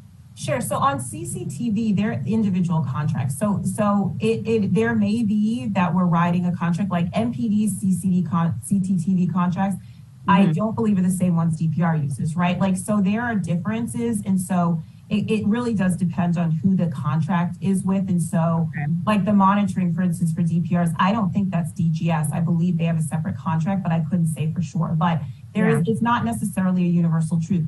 Another, for instance, I know we had a school that was having issues with some of their cameras and we work with Octo, right? Like, so there is a kind of a host of streams of, depending on what the contract is. But if you're asking how we work with DGS on issues, so just like every agency, right? Like at the agency level, there will be like almost daily, right? Like that interactions with DGS.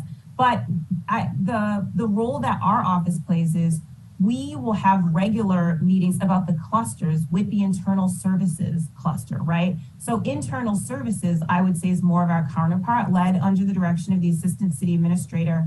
Internal services consist of Octo, DCHR, OCP, and DGS.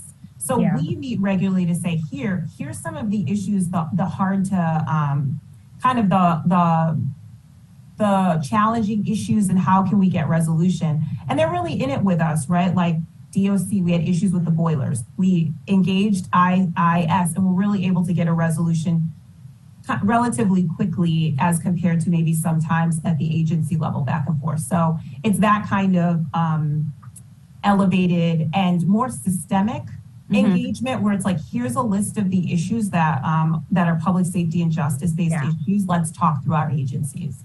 Okay.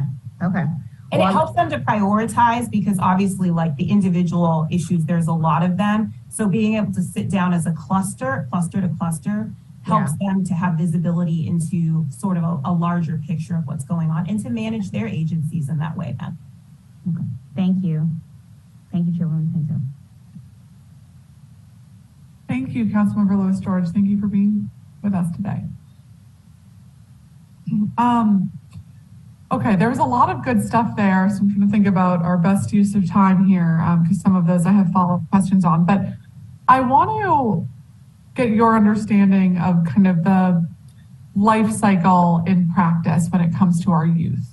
Because this is an issue we hear a lot of with concerns about public safety. And can you explain the distinction between who's making the charging decision when a child is going through our DYRS programming, when they're going through CSOSA, if there are gaps in that decision-making process that need to be addressed to ensure that our young people are getting the services they need and being held accountable when crimes are committed.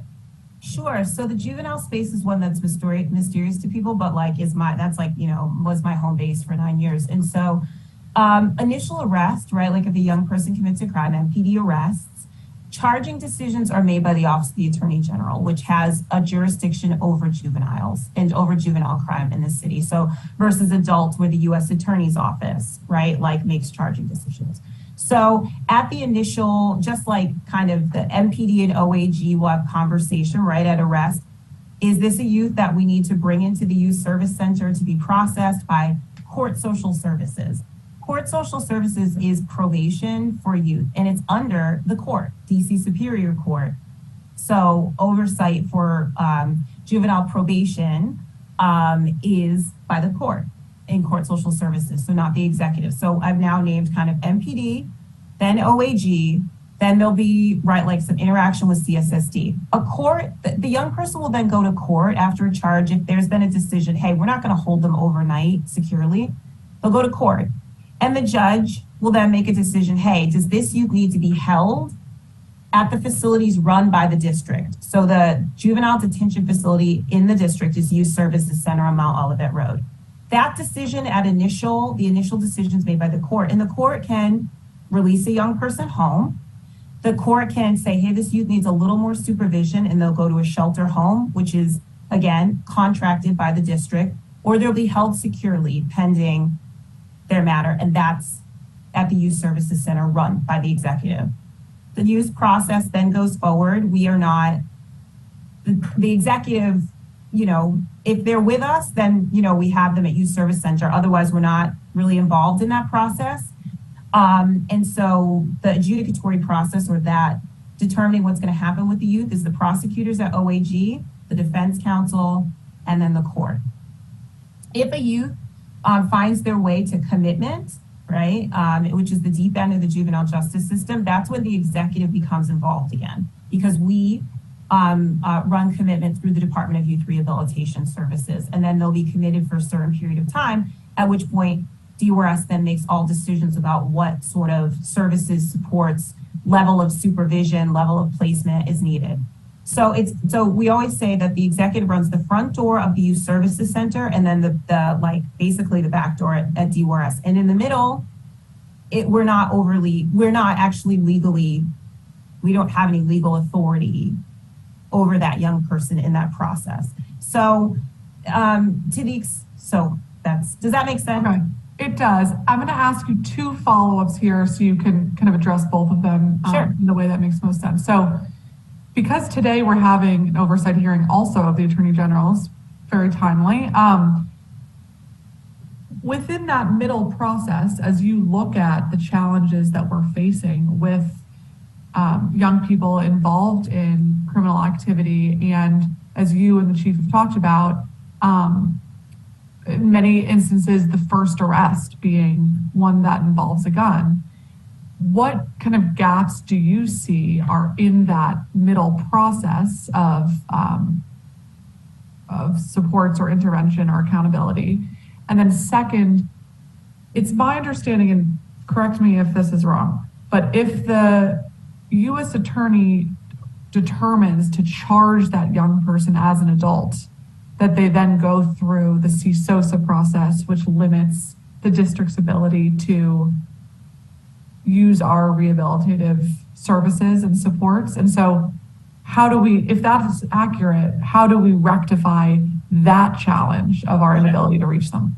Okay, so let me take the Title 16 first. So the U.S. Attorney's Office makes a decision on Title 16. Those are the 16 and 17-year-olds who are charged as adults. So now they're in DC Superior Court. If they're determined to be held securely, they go to DYRS because no one under 18 can be at DC jail. So at that point, they will be in a DYRS facility pending their whole legal process, right? Until sentencing, at which point, if they're found guilty, they go to the marshals and BOP. But we will provide any youth in DYRS's care and custody at our facility. We're going to provide whatever services and supports we can within the facility. So education, there wouldn't be a distinction of what's provided there. If a young person's released, which happens, you're right. They would actually be under the supervision of PSA, Pretrial Service Agency. So all of their conditions are going to be set by PSA, and there's not going to be a service delivery. Not really, right? Like there's not like, oh, you know what? Like while they're pending adjudication, we're going to provide a host of services because they have no real legal connection to the district. That's all federal, right? Pretrial services is federal. U.S. Attorney's Office is federal. So there's no district connectivity. That's a Title 16 youth, which is a problem, right? Because if they're going away to no matter what, if a young person's in the community and they've committed offenses, we believe they're at risk and they need services and supports. And there's no necessary touch point to do that. I think there's a similar thing that happens on juvenile side, that just like across our system, there is we favor release. We want young people in the least restrictive means consistent with public safety. A young person who is not committed, doesn't find their way, they will likely be under the supervision of court social services, whatever's determined between OAG, the court social services. And I think CSSD will say that they're not the executive. So they don't have this whole robust, they're under the court, this whole robust set of interventions, the things that we know help a young person to find their way to a better path. They don't have that. And sometimes in order to get a young person to participate in their family, you need commitment or a hook or something that says, hey, you have to do this because this is what's best for you. And without that, it makes it challenging. So in the executive, we can say, hey, listen, like we're concerned about these young people and public safety. They've committed or they've been involved in or around gun crime or something that's, we're thinking there's an issue here. But there's nothing that will make them accept services. There's nothing that makes them be in treatment. There's no requirement. And that's a challenge because teenagers don't always want to do what we believe needs to be done or is best for them or otherwise. And so that's where the gap is, hey, MPD is like, listen, we arrested this young person for something. They may be released. They may never get committed. What happens? And especially if they don't get committed, how are we making sure that they're getting the types of wraparound services that we know prevent additional criminal justice system involvement? Right. It's hard for us to do that without some means to do it. So I want to ask you about something you just said about we favor release. What does that mean? Who is we? Is that codified somewhere? And one of the things that I was most concerned about in my conversations with your predecessor, Deputy Mayor Geldart, about was this very troubling data that we had last year that many of the people who are being arrested for gun-related offenses ultimately become victims of gun-related crime. And without removing them from those situations or providing services that are needed actively, we are just allowing our residents to be killed.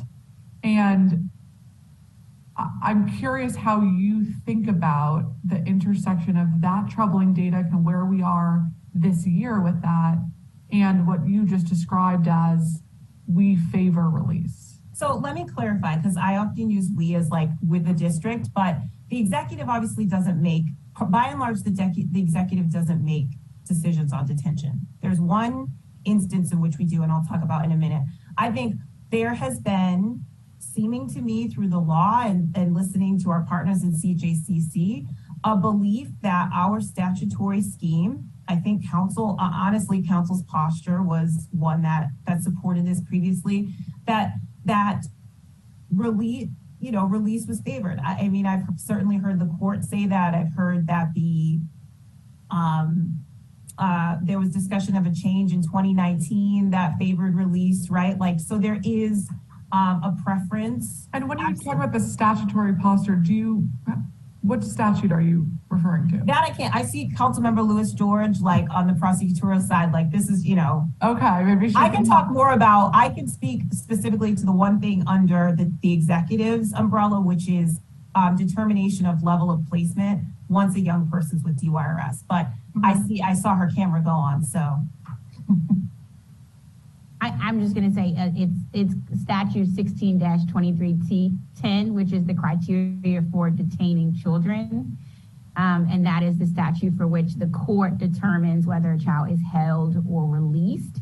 And that is where you're going to find I wouldn't characterize it as release, I will say. That's the statute where you'll find. Okay, and if I may ask you a follow-up question, Councilor George, thank you so much for your expertise here. Is it your understanding that statute provides discretion for the judges, or that statute requires release? Well, it's going to, it is a hard burden to overcome for a judge to hold a child. So basically, a child cannot be held prior to a hearing or a dispositional hearing, a trial, fact-finding hearing or dispositional hearing, unless they're alleged to be delinquent and unless it appears available information that the detention is required, to protect the person or property of others from significant harm, or two, to secure the child's presence at the next court hearing.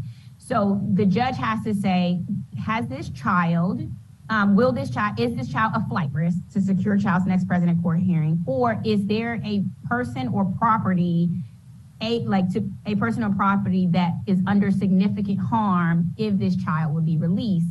And sort of there's a rebuttable presumption for certain types of crime, which is like crimes with a weapon, CPWL, carrying a pistol without a license, where there's a rebuttable presumption. We have to prove that that's the case. But that statute, when it was changed, essentially is a high burden for a judge to basically hold a juvenile based on that. The biggest key is that one piece of this was removed, I don't know what year it was, which was to protect the child from personal harm. It was 2017 under the Comprehensive Youth Justice Amendment. There you go. They removed that aspect as well. I don't know about the adult side. I've heard that, I think there might be some mirroring, but on the juvenile side, under the Comprehensive Youth Justice Amendment Act, that is when that change was made. And that was, I believe it was the CYJA of 2017. So it might have gone into effect FY18, but yeah. Got it. Okay. Thank you both so much. Thank you, Councilor Lewis George. So to the adult side, and I heard you just say, I don't know if it mirrors it exactly, but is your understanding, I would imagine that the burden is less to hold somebody for an adult than it is for a child? Potentially, I don't know, so this is again, where it's like a prosecutorial and the judges, and you hear what they say, that the burden is relatively high on either side, that because there is a posture, or there was in the district, that favored release. Wherever that's right, I think I guess the reason I'm asking you about this is because as the deputy mayor, I view one of the missions of your job is to identify where these gaps are. We hear along the continuum constantly of, okay, well, we didn't have enough evidence to make an arrest, or we made an arrest, but then we couldn't get the case closed, or we got the case closed, but the case wasn't papered, or it was papered, but the person was released. And there is a constant pointing at various different agencies of where the gaps are. And my hope is that you and I can work together as partners to figure out where those gaps are and help plug them. Yeah. And so I don't mean to ask you so much minutia about the statute, and I'm so glad we have our resident expert here to help us, and that was very useful. But I more mean, it's easy to identify the problems. Yeah. But we have to look forward now and figure out how to solve them. And so that's what I'm trying to get at is as you look at the continuum of the gaps as it relates to the court system, and I'll just, if you can answer this, and then we can move back to you, Councilmember Lewis George, you know, where you talked about Title 16 and some of the prosecutorial discretion, like how can we solve some of those gaps in a way that you think with your experience would help improve public safety? So, I mean, I think this is like the work of CJCC that I'd like to see us move towards, right? That the executive, there was a discussion a few years ago where the mayor, and I don't think people like this, but I think it's a fair one, said like, we have to hold every part of the system accountable, right? And so we use that word and people don't know what it means, but this discussion alone is one that would be eye-opening to people because our residents don't understand our system. And oftentimes what's happening is, I use an example of, and people see MPD in community. They are the people they see more often than anything else. That's a fact. So when we have community members assist MPD in arrest, right? Like someone's committed a gun crime, they're like, listen, I'm telling you this happened. MPD arrests them. They then see that person back in community, right? Like the next day, because there was a decision made at papering, right? Like to not hold them, which is not a Metropolitan Police Department decision. Papering is a decision that's made by the prosecutors. Holding is a decision made by the court. Well, what community says is, you all look at, you brought them right back to our community, and MPD is like, we don't make that decision, right? Like we arrested, and it's eroding the trust of the public in police and into the executive and all of us, right? So I think it's a fair discussion to have that, hey, I have heard amongst our partners, it said that there is a preference in the district. The pendulum swings. I'm a very sort of honest person that the pendulum swings in our space about what is preferred. And there was a move that the district was very progressive around these types of policies, legislatively and otherwise, right? That's a fact that we have to sort of contend with. So whether there are legislative moves that were made, like the one I described, I think many of them were well-meaning. I'll give another example. Under the Comprehensive Youth Justice Amendment Act, this is on juvenile side, young people, status offenders can't be held securely. And I understand why. There's a belief they should be in the neglect system. But our young people involved in sex trafficking and sex work are some of the most challenging young people to serve. They run back to the trauma and the places they were being victimized. There is study after study in specialized juvenile courts on this, that you have to hold that group, because to get them the services that you need, you got to hold them. So even at the time, I believe it was both DYRS and then Attorney General Racine's office testified, listen, we understand philosophically why this should be a direction we move, but we are testifying that we believe this portion of the bill should not go forward, because these young people right now, we have to serve them and we believe they'll be harmed. It proceeded and it became law. And in fact, I'm not finger pointing, I'm telling you just from a practical perspective, what we expected happened. Those young people were finding in trap houses with their pimps, and there's not any mechanism we have to really do much, which is why our CSHA court, which was our child use sexual exploitation court that we started based model in Philadelphia, they're like, without the ability to hold, we lost one of the key components. And I think this is a truism across the district, is that we bring wonderful models or we establish them, but we pull pieces off and we're like, why aren't we getting the effectiveness? Well, because philosophically, we're like, well, we like this piece, not that piece, not. So we do have to have a holistic conversation that there's legislative, there's prosecutorial, and there is executive decisions made that impact where we are right now. And that's absolutely true in the juvenile space.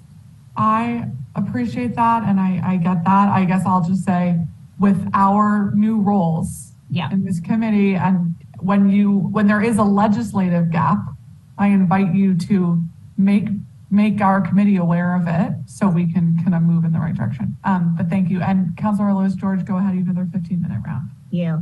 And I just want to note, the one piece I want to say is that like, holding decisions is the discretion of judges and the judiciary. And there is no sort of accountability of the judiciary anywhere. Like, it's not just DC, it's nationally. Once a judge is appointed to the bench, they're appointed to the bench. It takes very much for a judge sort of be removed. And judicial discretion is sort of this thing that's held very highly and as it should be. But let me say that I think judicial discretion should be held very highly and made separate. But I think that is I agree that there's this sort of confusion whether someone is held or released. It is absolutely the decision of a judge and the judicial system. And I agree, people don't have clarity around who makes that determination. And that's a huge issue. I mean, they're like, y'all released them. Y'all put them back on the street. Like, the judge released them, by the way, but that's neither here nor there. I want to talk to you about when we do have people in the system. Advocates who recently share with my office that the educational programming at DC jail has been significantly cut. What is going on here? Why are educational programming at DC jail, and not even just DC jail, but also our youth rehabilitation centers, why are educational programs being cut? I don't know what they're referring to at both. So currently at all of the secure facilities, whether it's the DYRS or at a DOC, the See Forever Foundation, the Maya Angelou schools are the educational providers for all of those facilities. So that's right. Like, and part of the decision in that was Maya Angelou School was like an award-winning school at New Beginnings, right? Like, they have been a wonderful partner. And so DCPS, there was a decision a couple of years ago, maybe last year, to remove DCPS, and Maya has been the contracted provider now across all the facilities. So I don't know that there were cut, like DCPS was removed, but Maya Angelou was brought in. And in fact, the current Maya contract for the DC jail is with Aussie. But we'll be moving over to DOC in the next fiscal year. So there's no funding cut or anything like that that's related to education. Like I said, DCPS is no longer the provider, but Maya Angelou School, we've had a long and positive relationship with providing, high quality education to our secure populations. And so okay, well, if you could just take a look, because what I'm hearing from both from DC jail and from our youth rehabilitation is that the education services sort of rehabilitation part of being, because incarceration is supposed to be about rehabilitation. And so if they're not getting educational services or supports while at DC jail or in youth rehabilitation services, I think it's an issue. So if you could just check in and see what our service providers are doing there, sure. I think it could go a long way. I want to understand, there have been people have had issues with the differing between grants we're doing and the human care agreements. What's the difference between the grants and human care agreements?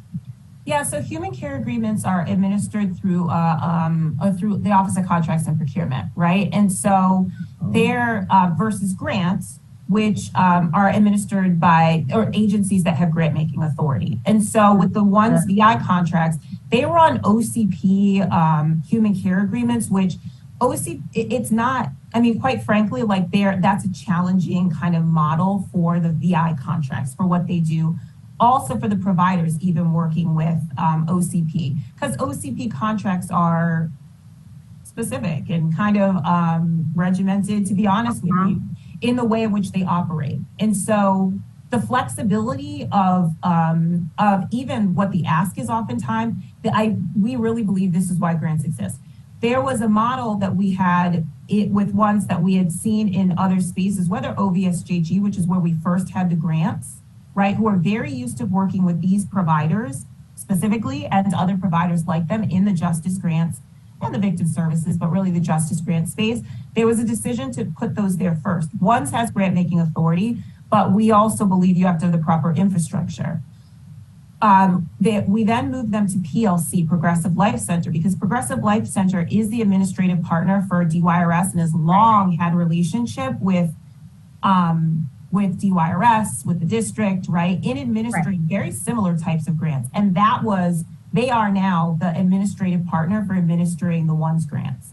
And so there was the distinction of understanding how to work with these providers, to be honest with you, and the flexibility in the structure of how you can structure a grant agreement versus a human care agreement, which we do for things like hospitals and food. And, they're relatively fixed and they're through the Office of Contracts Procurement. So that was the distinction there.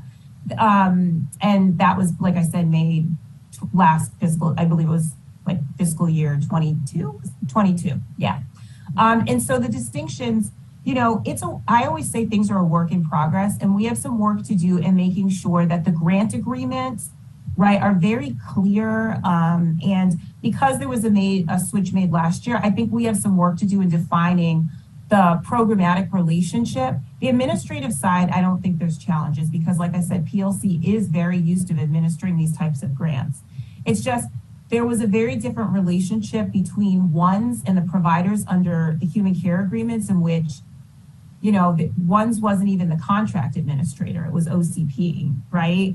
But it's important for the models that ONES be very involved with the CBOs who had a lot of autonomy, in deciding what they were doing. And so we want to make more standardization. And so that's what's happening in that space. And I think, like, as our office is involved, as we meet with Director Harley Harper, we didn't, there's been a while since we had a director at ONES, right? A permanent director.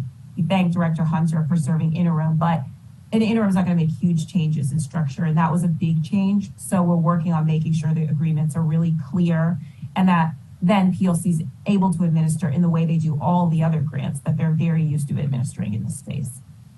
Okay.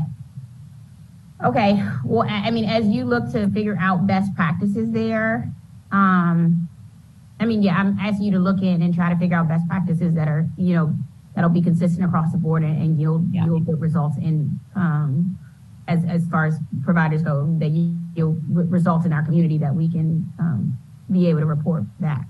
Yeah. Another agency under your cluster, which we've had issues with in the past, regarding DFS. Yep. As you know, and speaking of sort of history of things, the accreditation issue really was a huge hit to the district, and a number of cases were appealed successfully. A number of releases occurred as a result of those successful appeals. And sort of, I think that's something that sort of also gets sort of lost in conversation. And so I just want to understand sort of what your role is in ensuring we don't have any further accreditation issues, and sort of what steps are being taken on your end to sort of correct, I guess, the issues of the past. Sure. And so, like, this is a space in which our office is very involved, right? Like, ensuring the foundational, like, structural soundness of PSJ agencies is a priority. With DFS, there's kind of two levels in which our office is involved. One is that we are the deputy mayors overseeing DFS. And so, like every other agency, it's our job to support them in having good plans. And in this case, the reaccreditation process is one that requires a lot of different moving parts, from staffing to contracting to relationship management, to all of those things working together to get them to the point that the lab is ready to be reaccredited. We provide, I like to think, a lot of, like, the backbone to a lot of those things of helping the structural, every lane, whether it's the relational lane with federal and the multiple stakeholders, to the actual functional of, like, hey, our lab isn't functioning. Do we have contracts in place to make sure that these services are still being provided? To the actual, what is the, like, here's, like, the checklist.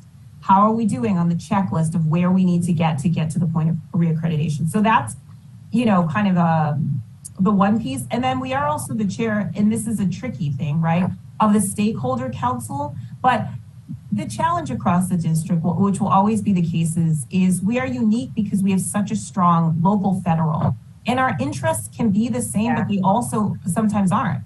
And so the way in which we work together can be extremely challenging and also very difficult for agencies that are trying to, they're in the process of rebuilding while also managing a lot of very challenging and tricky relationships. Our job is to step in and assist with some of that because I was general counsel at DWRS for much of my time when we were trying to work our way through the Jerry M litigation. And I think structural change is structural change.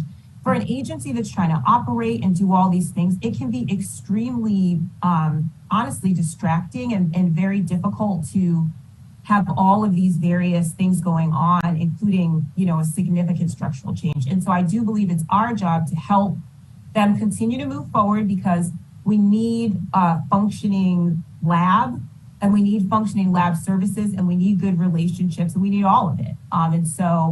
Particularly for an agency in such heavy transition, it's our responsibility to make sure each of those lanes are moving in the right direction. I agree with you.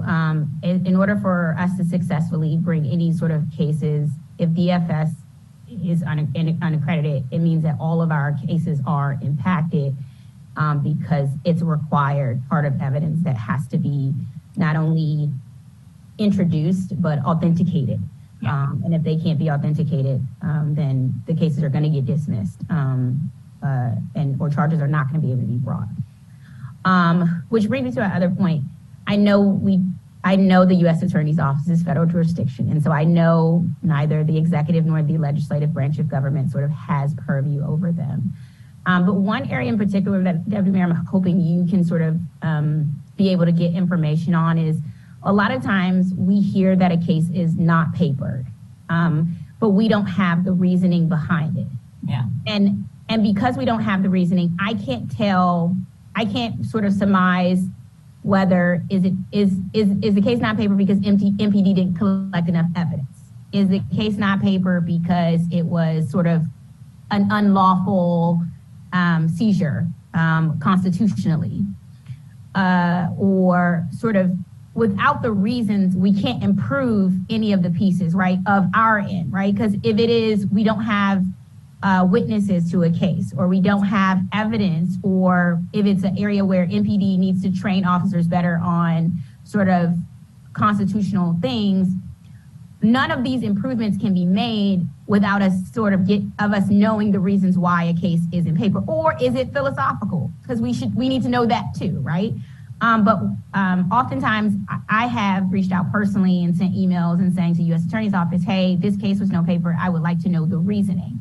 And we don't get a response, and they don't have to respond to us. But I'm hoping as Deputy Mayor, you could at least request some data regarding the reasons why cases are not papered, meaning like, was it paper for lack of evidence, lack of witnesses, unconstitutionality, whatever it is, sort of court expended, like, we have a backup of cases, and this case is considered de minimis as form of harm.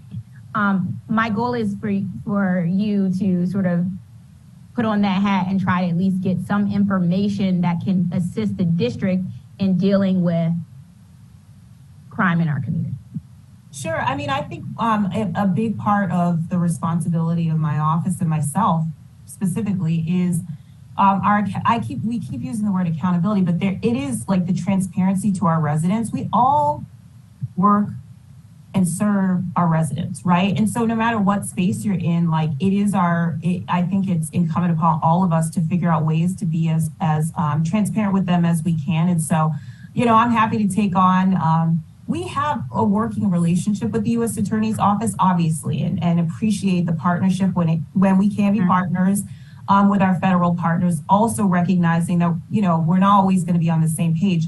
I will say this, that we all come together in the Criminal Justice Coordinating Council. And I think one of the strongest aspects of that body is data gathering. And one of the things that I likely will push, and we will push, is the ability to share more of that publicly. Because as you likely know, right now, there's this whole body of information that everyone's like, no, we can't share publicly.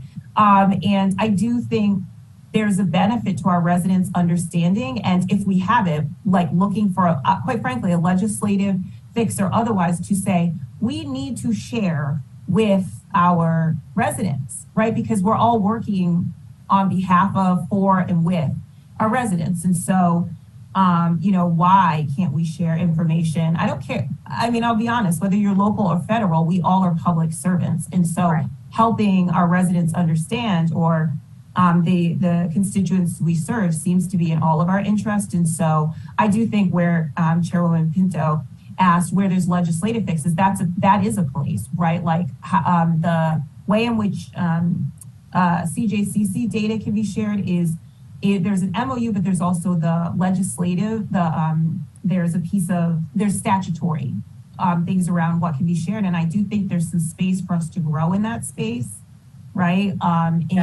In what we can share publicly, because there's a lot of information we have, not all of it, and that's the relationship piece. But if we do have it, can we share more? Yeah, and so next up I'm going to be talking to OAG because I do want to understand some data points. Before we, make any legislative changes, I do think there's a lot of data that we need to understand so that we can make that an informed decision. So thank you, and I look forward to working with you. Thanks. Thanks. Thank you, Councilmember Liz George. Ward 5 Councilmember Zachary Parker is joining us, so I will give him a 15-minute round. I do just want to ask one follow-up question about our court conversation, Deputy Mayor, and then next round we can move on to another topic, which is the gaps in time between the charging decision and the hearing or trial date, and if there are trends that you have seen over the last several years that we are working to ameliorate so that this challenge of making sure that we have sufficient evidence to bring a case and conclude that case between when the arrest is made. Yeah, I mean, so obviously the pandemic upended. We have a very, very busy court in the District of Columbia, right? We do. We have a lot of cases. And we also don't have the ability to fill our own judicial vacancies. So we have a court that needs to be staffed at a certain level to really, I think, move the volume of cases we have. And we never actually are fully staffed. I don't think in my 11 years that I've been here has our courts been fully staffed. We run as many as 14 vacancies like we had recently to now where we have 8, but we know there's judges retiring, right? Like the court is always letting us know that the challenge of not being able to appoint your own judges or have an executive who can appoint judges or otherwise like other states do, puts us at the mercy of the federal government when they kind of get around to it. And so our case processing is always going to be at the whim of that. The pandemic obviously created a situation in which case processing, ground much, much, much slower, right? And that means that we accumulated a backlog, particularly in those priority one, like some of the more serious felony cases, that has slowed things down. And that I know that the court is working very hard to catch up and to move those cases down the ball down the field. But anytime you have a backlog anywhere, any agency or otherwise, there's always new things coming in, right? And so it is very challenging to catch up. And so I would say that yes, right, like case processing, like I said, has slowed for a host of reasons, and that there is kind of a longer period of time, particularly in the more serious felony cases of pretrial period. But we definitely have made progress from like the height of the pandemic when we couldn't seat juries, we couldn't seat grand juries and then when we did, it was a much diminished number. And so the court is certainly making progress. It just, these are the realities that that are somewhat unique to the district. Thank you. So we have been joined by our Ward 5 colleague, Zachary Parker. Councilmember, you will have a 15-minute round. Please go ahead. Thank you, Chairwoman Pinto. And it is good to see you, Deputy Mayor. I want to start at a macro, let's say 30,000 view. And I know our conversation has been far ranging, but if you had to characterize steps that we need to take in the immediate term to make the district safer, what would you encourage the council to consider? Oh, I mean, so this isn't necessarily, I think we've talked about kind of the role everybody plays in this, whether it's legislation. I'll be very frank. At the end of last fiscal year, or end of last year, there was a flurry of legislation that was passed that changes even fundamental structure of agencies, right? So as we're trying to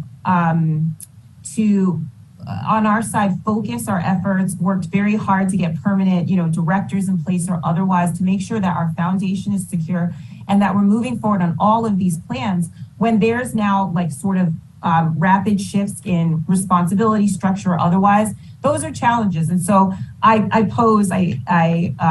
try to be practical, that those are things to consider, that when we have plans in place, there's always room for agency growth and development, but we are making like pretty significant changes in agency function through legislation for likely good reasons.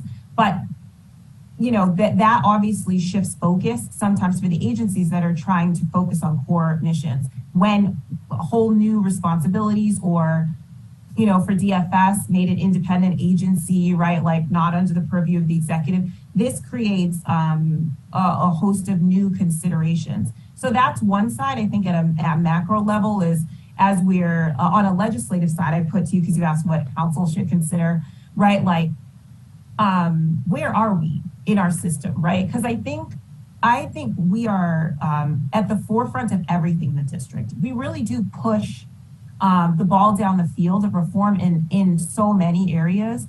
But I'm a very sort of practical person that we are coming out of a pandemic, right? That impacted us as well. Like our government and our agencies, my agencies, they're people. And many of them worked through the pandemic. They never stayed home, right? Like they faced very, very challenging conditions. We have diminished staffing, right? We have some lags and systemic changes that happened throughout the pandemic that we have to figure out how to address. And so before we do the new, I think it's incumbent upon all of us to look at, I keep using the slingshot analogy, in order for us to come back, like maybe a bit of a step back in our pace of acceleration.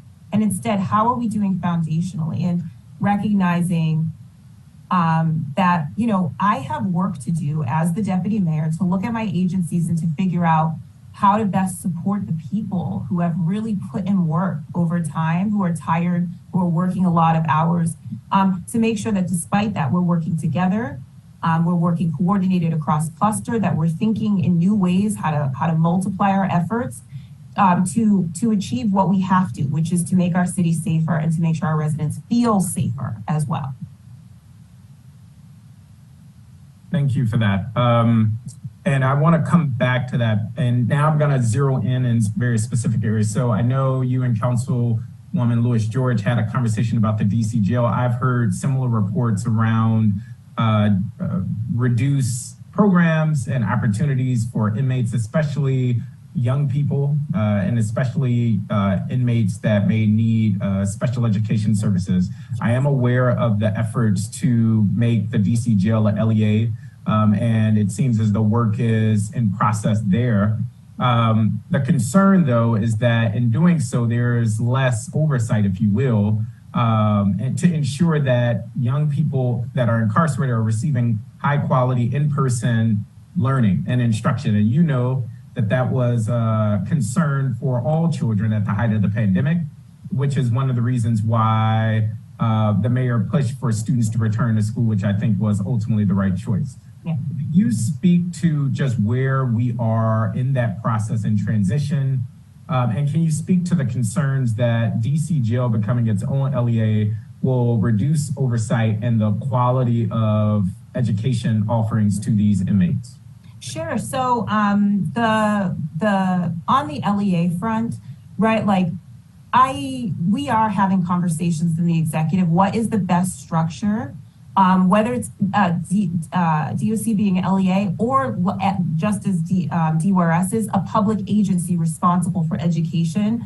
At the end of the day, OSSI is the state educational agency and will provide oversight no matter what the actual structure is. And in fact, you know, how we did it at DWRS was we had an MOA to make sure that monitoring was happening. And we're as committed to that, right, on the DOC side as we were on the DWRS side. And so I myself have been involved in those conversations with the Deputy Mayor for Education, with students in the custody of DC, with the superintendent herself, to make sure that the structure that we come up ensures that young people, no matter where they are in our system, but certainly right now we're talking about DOC, have the education that they are entitled to, right? And so not looking to change Maya, to be honest with you, because they really have proven over time. So that was going to be my question. Is there, sorry to interrupt, but is there an opportunity for Maya Angelou to continue? Oh, yes.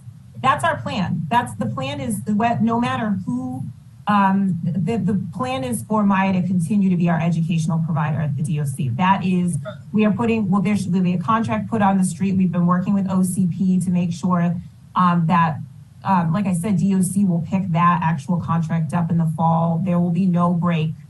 Maya is good to hear. Is our partner for education at the DOC. Because as you alluded, I've also heard that by all accounts, many people think they're doing a good job and they're providing that high quality in-person instruction. And so can you also provide assurance that there isn't an effort to make this virtual, that it will remain in-person instructional support for these? Oh yes, there's no, like, we're not, right? Like, we believe in in-person instruction, so there's no shift to, I mean, we really appreciate that what the tablet learning and all of that like allows us to do with some of our alternative types of educational, whether it's college courses or otherwise. But Maya Angelou is the school, or the See Forever Foundation, the Maya Angelou School is the school, and the model is not one that we're looking to change. Okay. I do want to address, you asked about programming. Yes. And so, you know, what I just spoke about a little bit ago is a reality that, you know, DOC has a number of critical vacancies, right? That these are hard to fill positions, and that one of the key parts of any secure facility is that you have to have enough frontline staff to create a safe environment so that we're able to do all that we want to do, right? Like, there's been no shift in our belief about the importance of programming and rehabilitative programming in any of our secure facilities. But we also are contending with the reality of that, you know, DOC has a lot of vacancies, and that as a result, and I will just say this, that contraband and these issues that kind of cut against movement are realities that we have to contend with, and that we are working, just like we talked about with MPD or any of our agencies that have hard to fill vacancies, to figure out what are the ways that we can attract and retain these critical positions so that we can do all the things we want to do. We have to, like, I am committed that there are the things we have to do. We have to have people safe in our facilities. It's important, right? Like, you know, this is vital. We want them safe no matter whether they're in the DWRS facilities or the DOCs. And so we need to get that staffing in place so that we then can do all this programming that we believe is extremely important as well. So it sounds like you're attributing the reduction in programming to staffing, which is something we're addressing across the district. From advocates' point of view, whether this is fair or not, it seems as though they're attributing this to new leadership over the DC jail and an effort to reduce programming. So for instance, the YME. Yeah, the YME program is one of the more lauded efforts. Yeah. What's concerning about that for me, as you alluded to, is that we need to focus on rehabilitating these individuals, these young men in particular that are in DC jail before releasing them. And so I would love to follow up with you on that. Yeah, there's no philosophical shift. There's a couple of things that happened. There's the staffing piece, and then also Dr. Lopez, who we loved, she did leave, right? So transition always, there's a period where it's like, okay, like, you know, you have people kind of filling the holes of the people who departed. And she is, you know, she was a force. We have recently hired a deputy director who's known to DOS, or I'm sorry, to DOC, but I don't think they've said who yet, so I won't say, but to fill that position, which is such a critical one. But as you know, right, like you have to have leadership. You have to have leadership in the space. Otherwise, there are people trying to maintain what is. And so having stable leadership will help us to ensure that we're able to continue all the programming that we really believe is important. It's not a philosophical shift, it's shifts. Gotcha. So with that, I just hope that we can then have a concerted effort to beef up staffing there. Oh, yeah. So we can focus on those programs for the young people that need it most. I see my time is dwindling. I want to move on to coordination. And this has been a lot of the discussion that you've been having, both with the U.S. Attorney's Office, but I want to focus here within the district. So one of the concerns I have is that we have a plethora of public safety agencies, teams, offices. It is my understanding that you all are meeting, that there is a coordination effort, but can you speak to the transition from what once was Building Blocks DC that is now, my guess is the Office of Neighborhood Safety and Engagement / the Gun Violence Prevention Office. And what does that mean for coordinated efforts on the ground? And so I'm sure Councilmember Lewis George would agree, as I would and my colleagues in Ward 7 and 8, and it's an issue across the city, but it's pronounced in those areas of the city that we need coordinated support and efforts on the ground. And respectfully, I'm just not always clear what that coordination is looking like or what it's producing. So can you just speak to that transition and then what we should be seeing on the ground?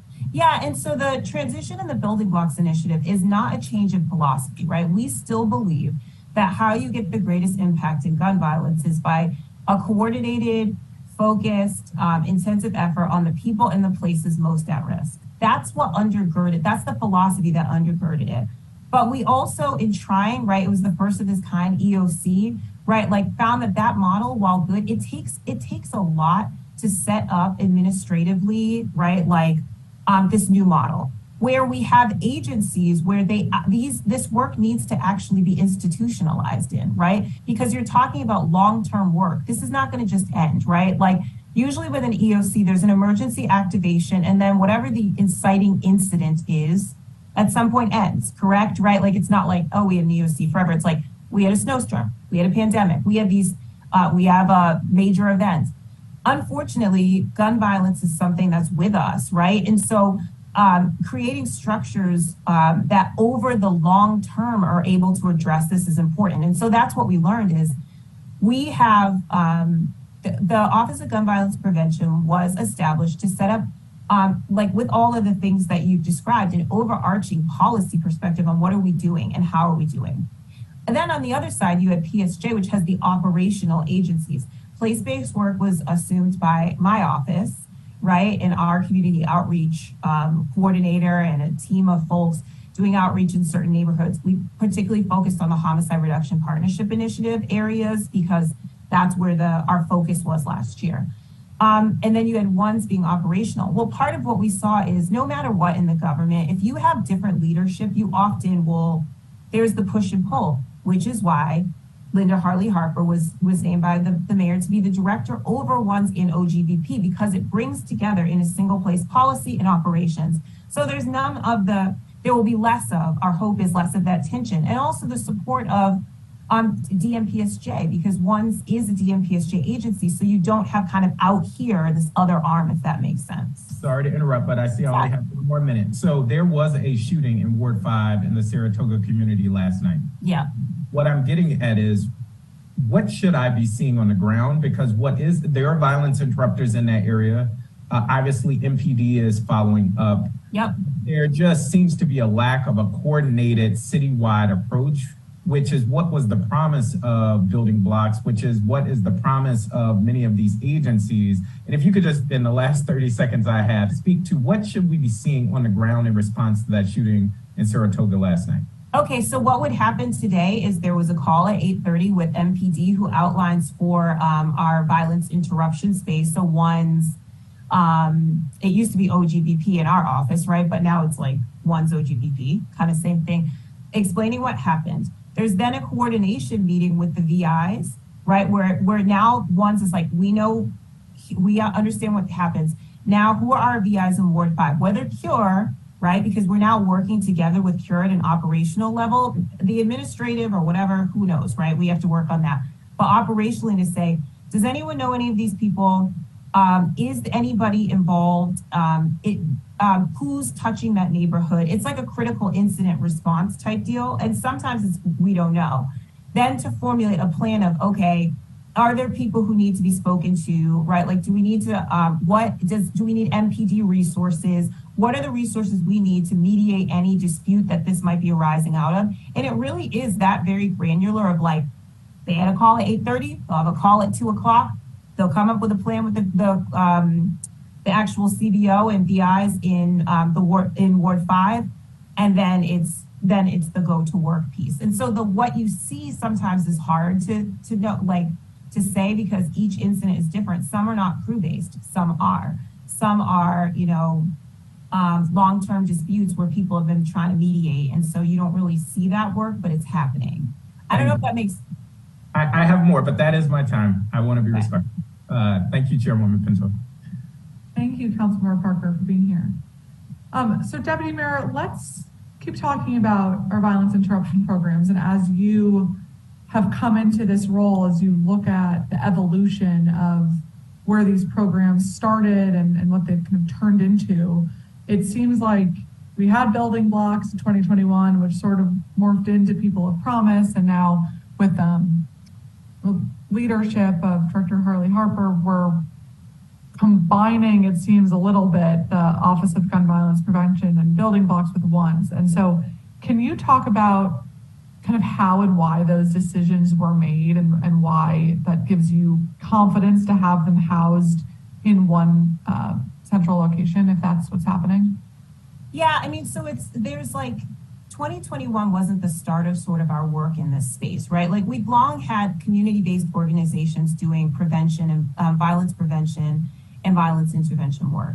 Beginning in 2015, and I believe the Safer Stronger plan actually came out in 2016, we had this plan that was like that as a result of the NEAR Act, right? Like establish this office, ones, to be the sort of foci, if you will, of violence prevention and intervention efforts. And that was what sort of the idea was, right? This office will be our prevention side of the house that will help us to operationalize this very well thought out and deeply, from community, government, and otherwise plan to help us operationalize that, which was the genesis of our VI program. At the same time, even DORS was establishing transformative mentoring in Credible Messenger. That was specific in how it did violence prevention. But that I know because I was there was communication between ones and DORS at the director level and at the operational level. Many people at ones were previously at DORS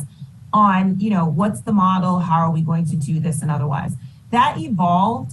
It didn't change. The work was being done to, there's this intensive thing going on though, like this spike in gun violence, right? That is an emergency. How do we focus all of our efforts in an emergency type of way on this?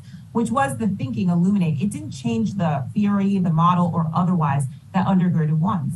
In many respects, ones was supposed to kind of fold in and the other agencies to be under this coordinating body to help really just bring everything together. None of that has changed. It just is having this external body that was the EOC, right? The Emergency Operations Center. It was, I think in theory, like it works for an emergency, but again, where you're like, well, this is where it works for an emergency, but again, where you're like, well, this is where the programs all are. They're all around here, right? Like you can't bring everybody into one space in the same way as you would in a snowstorm. I don't know, like that's kind of the thing. It just didn't work the same way, but the work continues. So, right, like there still was an acknowledgement because Director Harley Harper did oversee the EOC that, hey, this is our person on gun violence. So let's have this person lead the agency that was always intended to be the center point with the assistance of our office, right? Like appropriate kind of partnership and oversight of, hey, if you're having a hard time getting other agencies to participate, sometimes you do need a deputy mayor to work together on that. I'm just going to say it's a fact, right? We've seen it with our task forces that is the role of a deputy mayor's office. And so we believe that continuing to build ones will help us to get the traction that we need. So as you think about helping empower ones and others to have the data they need to demonstrate efficacy of their programs, what are your plans to ensure that that data is being tracked for success in following participants, 6 months, 2 years out of services, and how is that data going to be shared both with the committee but also with the public? So one of the fundamental things that needs to happen at once that we're working on is what you've heard. Like, let me say for others, we got to fill critical positions, including a data analyst. But that doesn't mean, I'm just going to be honest with you, that the data doesn't exist. The data does exist. Our office, as the deputy mayor's office, is responsible for tracking data on prevention programs, and we do, right? And so where we have fallen down is making sure on a consistent basis that we're sharing it publicly, and we're like looking to find a vehicle for that. One's updated their website once, but again, like they don't have an IT person. These are very practical things. So happy to share with the committee and honestly the public the data that DMPSJ tracks, because regardless of whether an agency is in a position to track data, it's important that we do. So it does exist. And so the work that we'll do to get ones to be regularly putting out data is, the first thing is to make sure that we're helping them to hire an appropriate data analyst, right? And that is like some of the focuses. One started 5 years ago, and in many respects, it was like a startup. You're starting an agency from scratch. Now that we're 5 years in, it's important that we have what agencies have, right? Like they need to fill some infrastructure positions so that they're in a position to do things like produce data independent of our office on a regular basis. But until they do, and maybe even after, it's our responsibility to track. We track ones and we track cure, not for any other reason that it's important for us to know are these significant investments yielding, or what types of outcomes are they yielding? And that's true no matter who administratively runs a program. So what you can expect is, we're like looking for, how do we do that? Is it on our website? Do we build in a data place there? Regardless of where it is, we will be releasing data on a regular basis. And it is a focus for me to have all of our agencies do that, because sometimes there's no intent to withhold. It's that they have all of this information and don't think of put this out. And what I'm happy to hear that that's going to be a priority for you. Is there a timeline that we can expect that data will be shared? So we're in the process of building our website. Like, we've worked with Octo since the fall. So our website should be launching soon, and there'll be a data tab where you can find that. With ones, I can't say because, we need to actually hire a data person, but it is in relatively short order that you will start to see those data pieces. Okay. But when it comes to your website, are we thinking a couple weeks, a month? I think if we're like, I don't want to say a couple weeks, but within the next, I would say 90, less than 90, greater than 30. Less than 90 days. Yes. Okay. So we've talked a little bit about gun violence and our youth challenges. I want to ask you about this kind of other category of cases where we have residents who are in need of additional mental health supports or in crisis.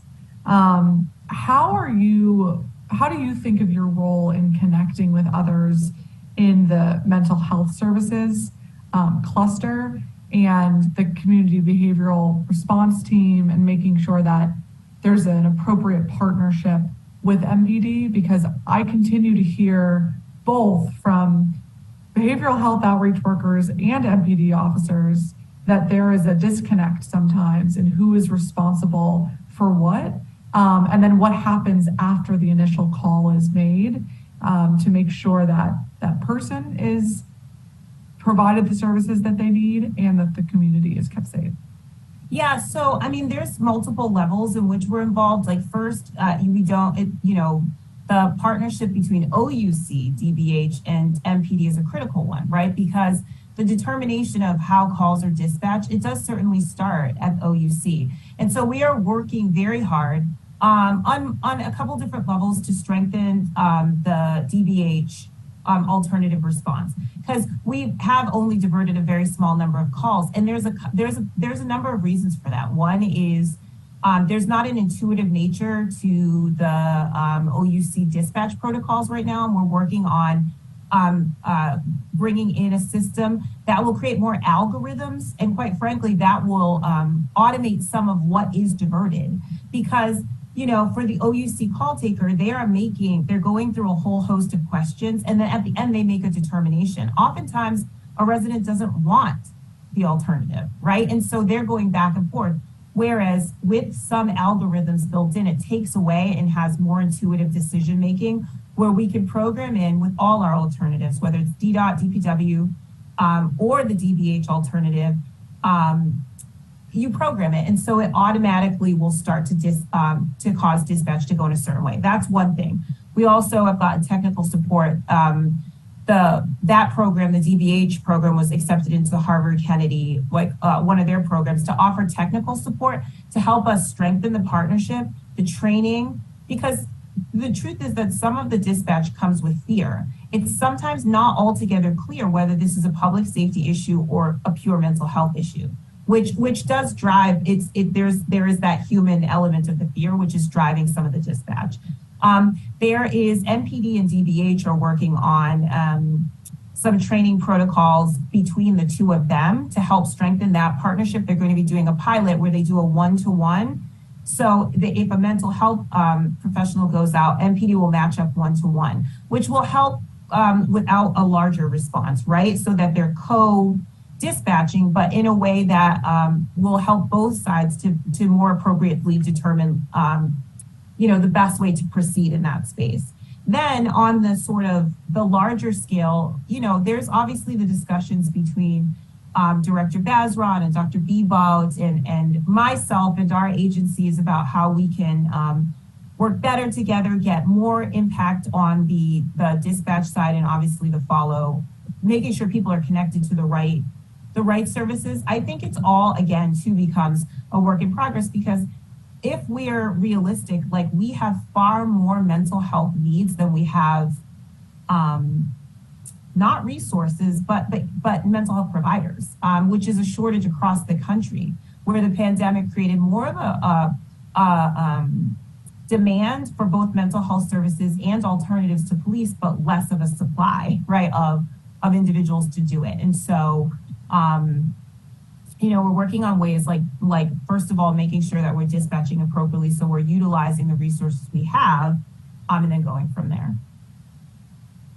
Okay, and then following dispatch, for residents who are having a mental health crisis and need kind of sustained interventions and supports, what do you see as the best path forward? Because it seems at the moment that there is not a plan for people who need more consistent supports, or who may be refusing supports, but are in this kind of middle category of also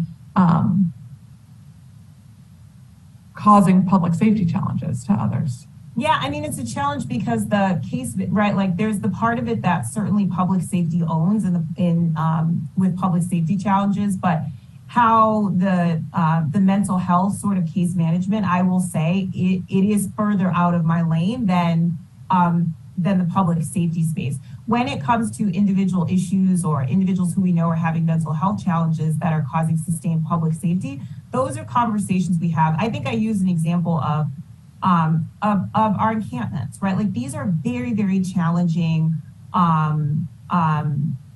It's challenging, right, to determine, okay, what is mental health and what is too much public safety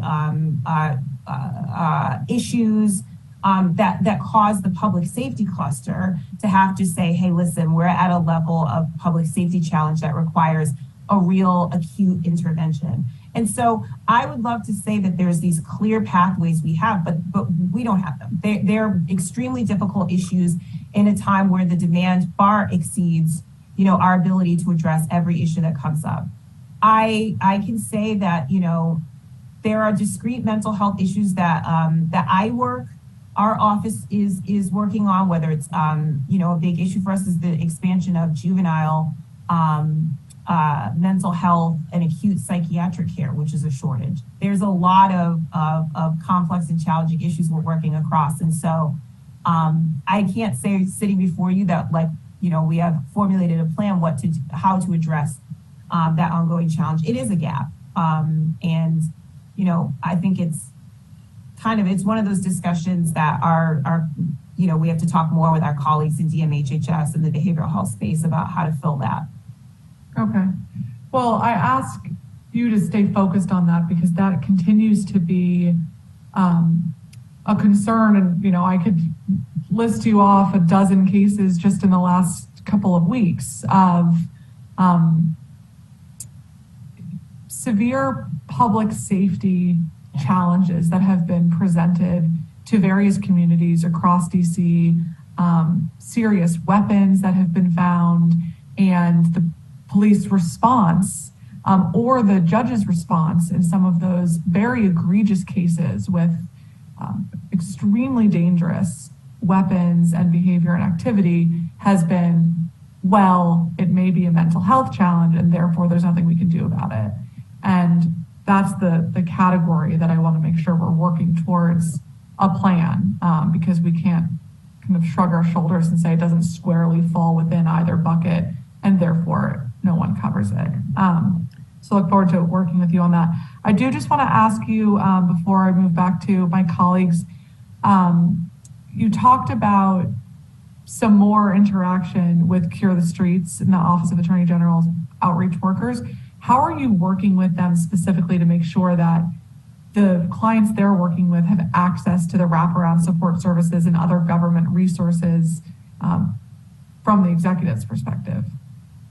So I'll admit that there is challenge there, right? Because this is one of the kind of things about the structure of Cure being in the Office of the Attorney General is, there isn't the direct connectivity with all of the host of services and supports.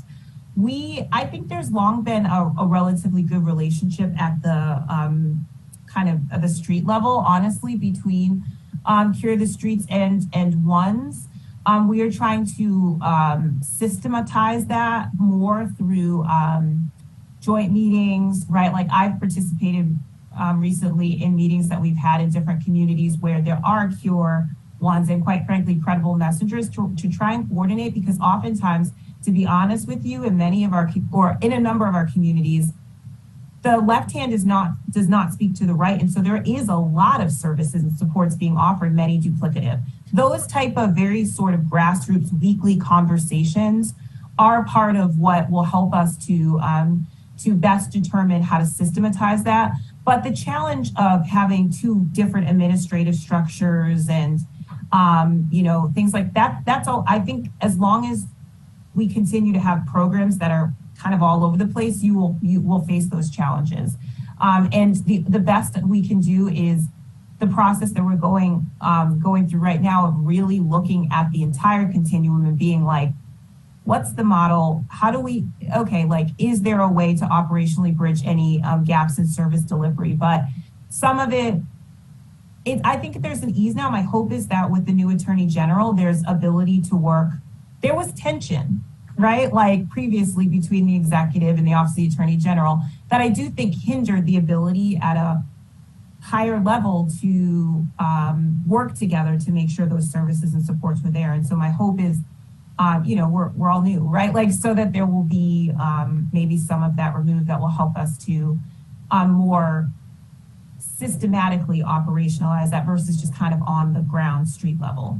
Okay, thank you. All right, Councilmember Lewis George, if you're here, I'll give you another 15-minute round. We'll do one more 15-minute round. And then if there are kind of follow-ups, we can do a shorter round afterwards. because then we have to move on soon to the Office of Attorney General, and we have I think almost 50 public witnesses there. So, Councilmember Lewis George, if you are still here, give you a minute.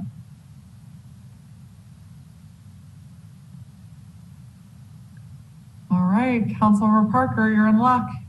Cut the line, go ahead with the 15-minute round. Thank you. I want to come back to the conversation around coordination, and then this time I want to talk a little bit about papering cases. And so there was a bit of a discussion earlier around the high rates of cases that are not being papered. And just for those that may be tuning in, and can you just classify what you think are the reasons behind that? I can't say, right? Like, so because papering decisions are not made by the executive, right? Papering decisions are made by the prosecutors, either OAG on the juvenile side or USAO on the adult side. And so, you know, I would hate to speculate on their reasoning why they're not papering cases. So I don't question that they have them. If that is outside of my decision-making authority. So on the adult side, can you speak to the coordination that is currently underway to ensure that either more of the right cases are being papered or fewer of the wrong cases are ending up at the U.S. Attorney's Office?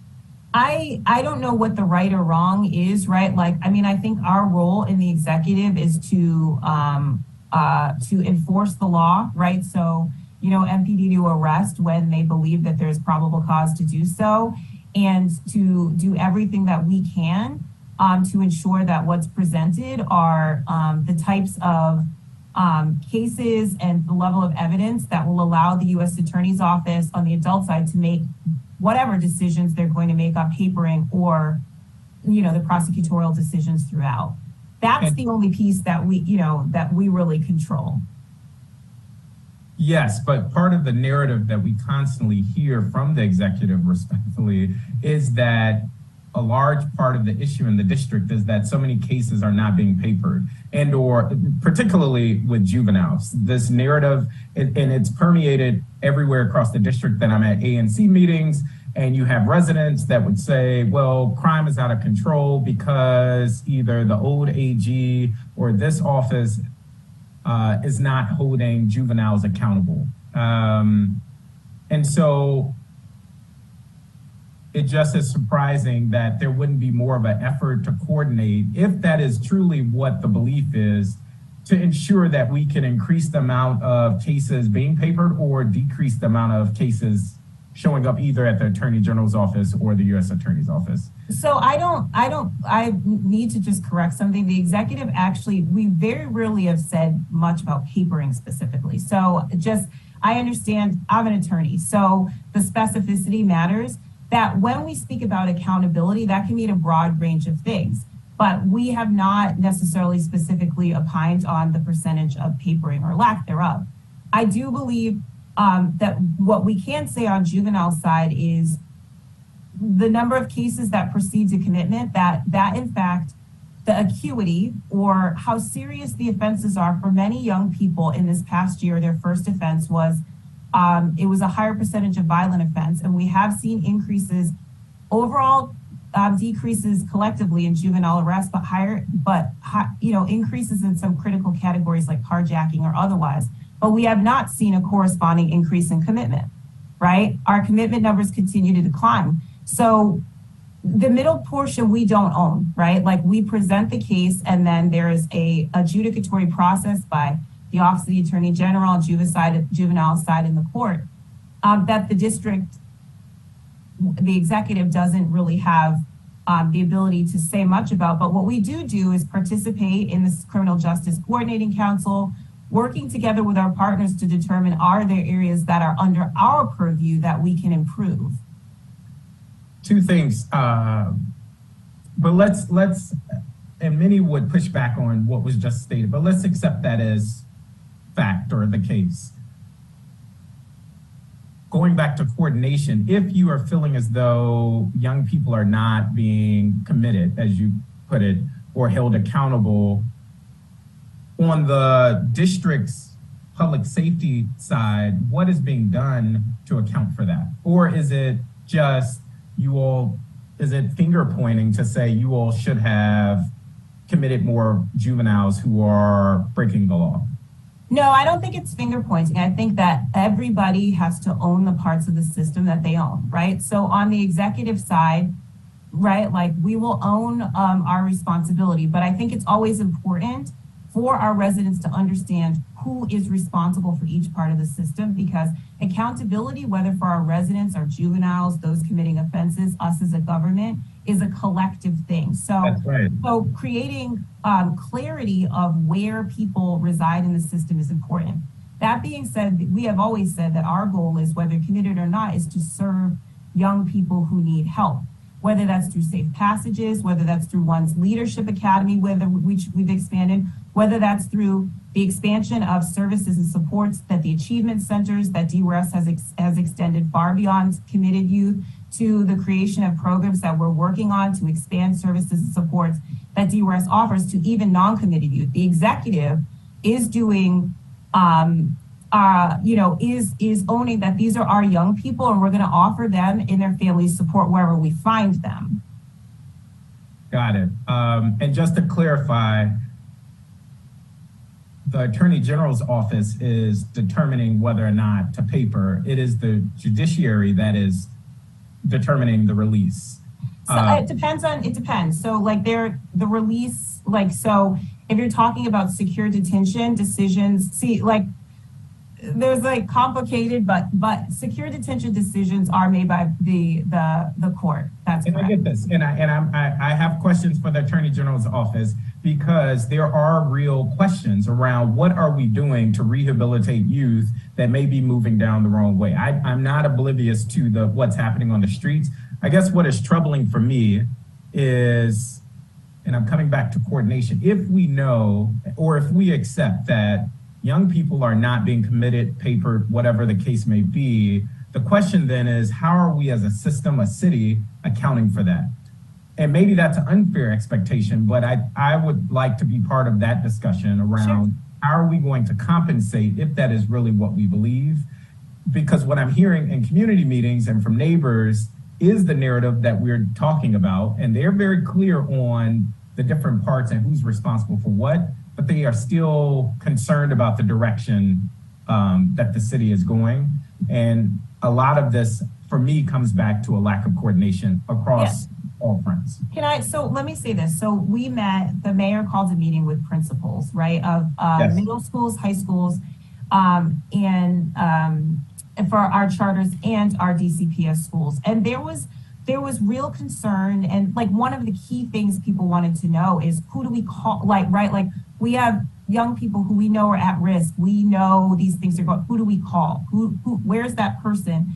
And what I said, in our office stepped in and said is, it's us, right? And so we are working on creating clear, and we have a number of communication channels that we have established through safe passages, through, we have a juvenile critical incident protocol whenever a young person is involved in a shooting or a stabbing or an incident within 500 feet of a school, that kicks in a whole host of people beyond even just public safety agencies, but we do coordinate it, CFSA, right?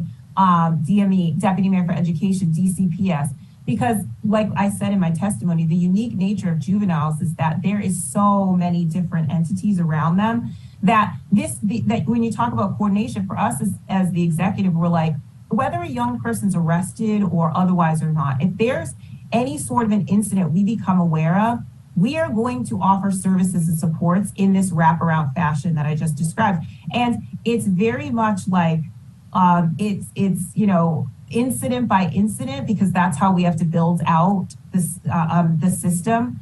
But I say that because, right, like we don't ask, is that young person going to be committed? Are they arrested or otherwise, before we're like, okay, who knows this young person? Who are their friends? Do we need to have VIs? Does anybody know them? Let's go to the school. And we've been doing that work since November.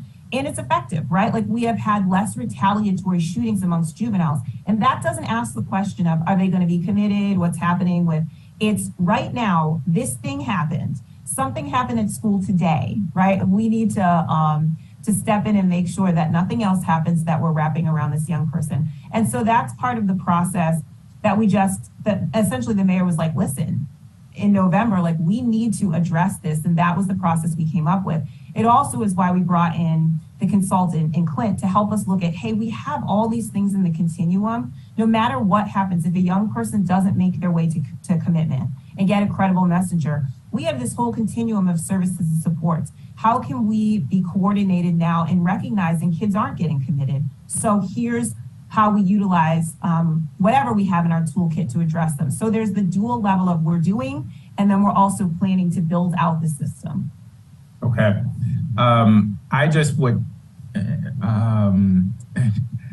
so there is an example that comes to mind of a young person that was accused of breaking law. I'm gonna say it that way, relative to someone's property. And they were not papered in that case. The same individual or young person was accused months later, same young person at that same property. And while I appreciate the discussion around supports taking place since November, the property owner didn't want the young person arrested. And it's my understanding that the young person was then picked up by their parents. But what seems to be missing in that gap of this first incident from the second incident is that either our system as a city, we don't know about that young person, nor did that young person receive supports. And so I will follow up after this just so I can learn more, but yeah, we need to figure out what is the support that is happening so we don't have to incarcerate more of our young people, because I would just say there are many of us that don't believe that that is the solution. I just stop you though? Like, just incarceration is not, like, the district has one of the premier, I sort of stop because I bristle at the language. We don't believe in incarcerating young people.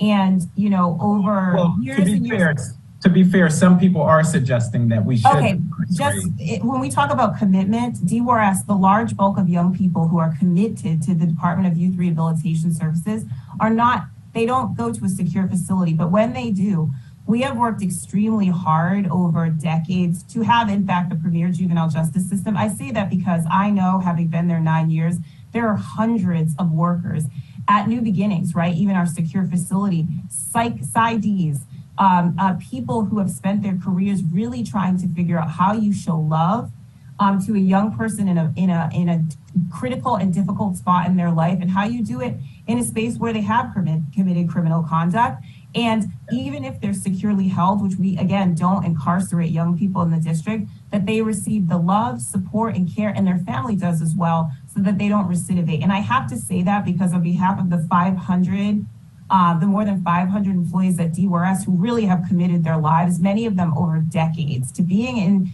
in facilities at time when young people are in some of the most challenging times of their life, to provide the type of love and support that will help them. I say that because I hear it a lot, and I just want them to hear from me, like, we appreciate that they believe also in rehabilitation, which is why we have a Department of Youth Rehabilitation Services versus an alternative. Yes, which is also why I started my line of questioning with the programming and supports that are being provided with our young people that are incarcerated at DC jail. But this isn't a criticism of those working within the system, but this is a criticism, I guess, of the system itself, that we are not doing enough to support young people. And what I'm offering in that example is that young person was not apprehended, was not committed, was not papered, and there was nothing that happened. Now, that is not to point the finger at you, but it is. No. That we I hear you. Agreed. It's a gap.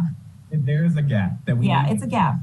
And the narrative that I'm concerned that I hear a lot when I go to community meetings is, oh, it's that person, is this former elected leader's fault, is that agency? And I want us to move beyond that to think about how do we plug these gaps. So I appreciate that. Last thing I would just say, and it's an invitation, I got an email yesterday about the number of lights. And this is very simple, but the number of lights that are out in Trinidad, in Ward 5 in particular. And I will welcome you or someone from your team to ride around with our team to identify how can we address these things that could lead to increased crime, not just in Ward 5, but across the city. Sure, and you can reach out and we'll gladly do that. Obviously, like one of the things that we do it's part of why we do the walks is to be able to identify some of those things and work with our partners in DDOT or otherwise. We do believe just, in STEP 10, which is criminal prevention, crime prevention through environmental design, and things like that are important. So happy to connect with you on that. That is my time. Thank you, Deputy Mayor.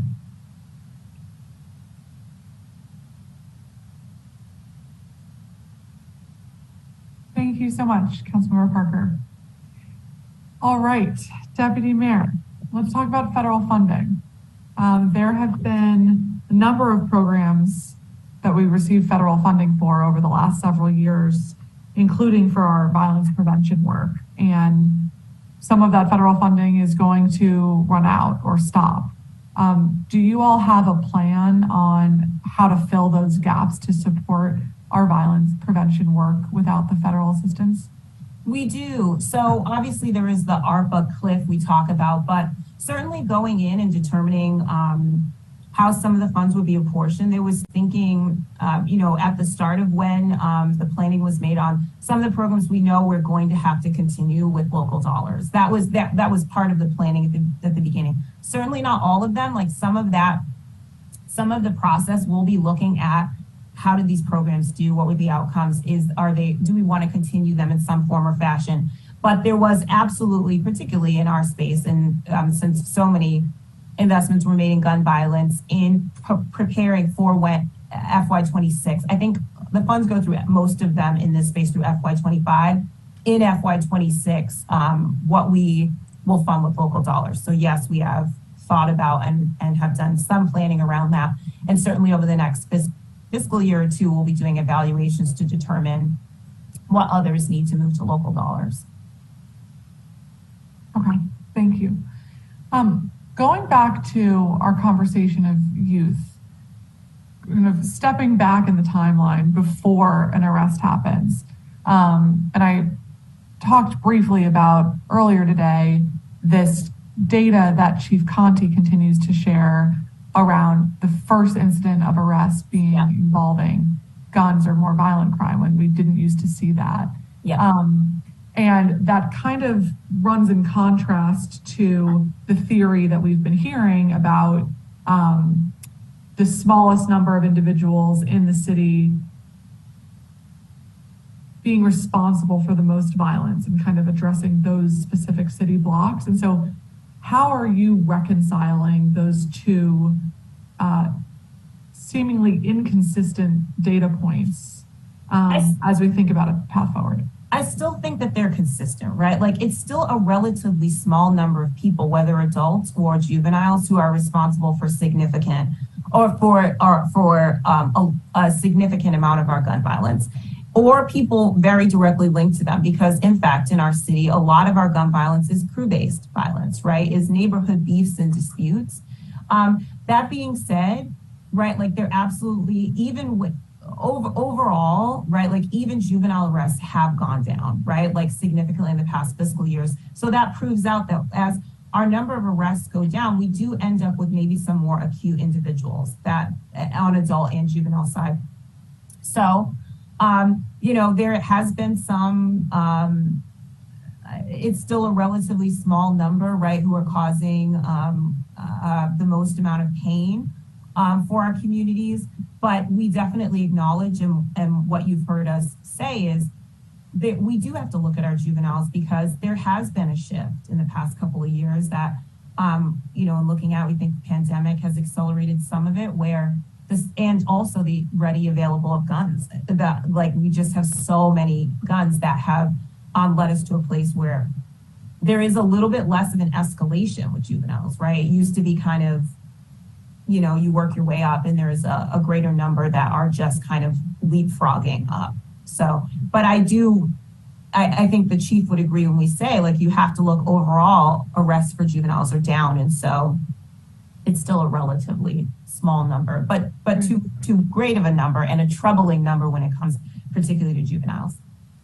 Okay, and I want to grapple with the effects of having kids in the criminal justice system. And you've said that spending time in the system can sometimes be the best thing for kids.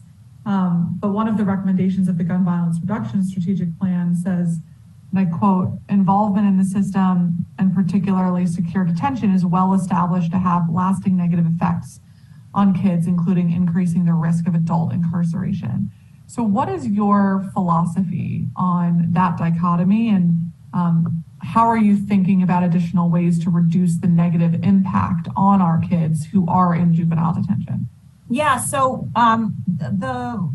it absolutely has been long studied that, right, like involvement in the juvenile justice system, right, like it can lead to further involvement in the criminal justice system.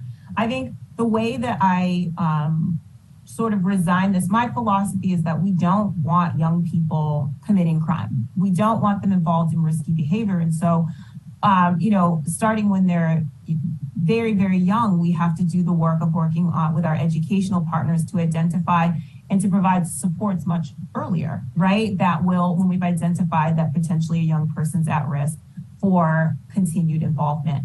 That being said, it also was very important to us because of that fact.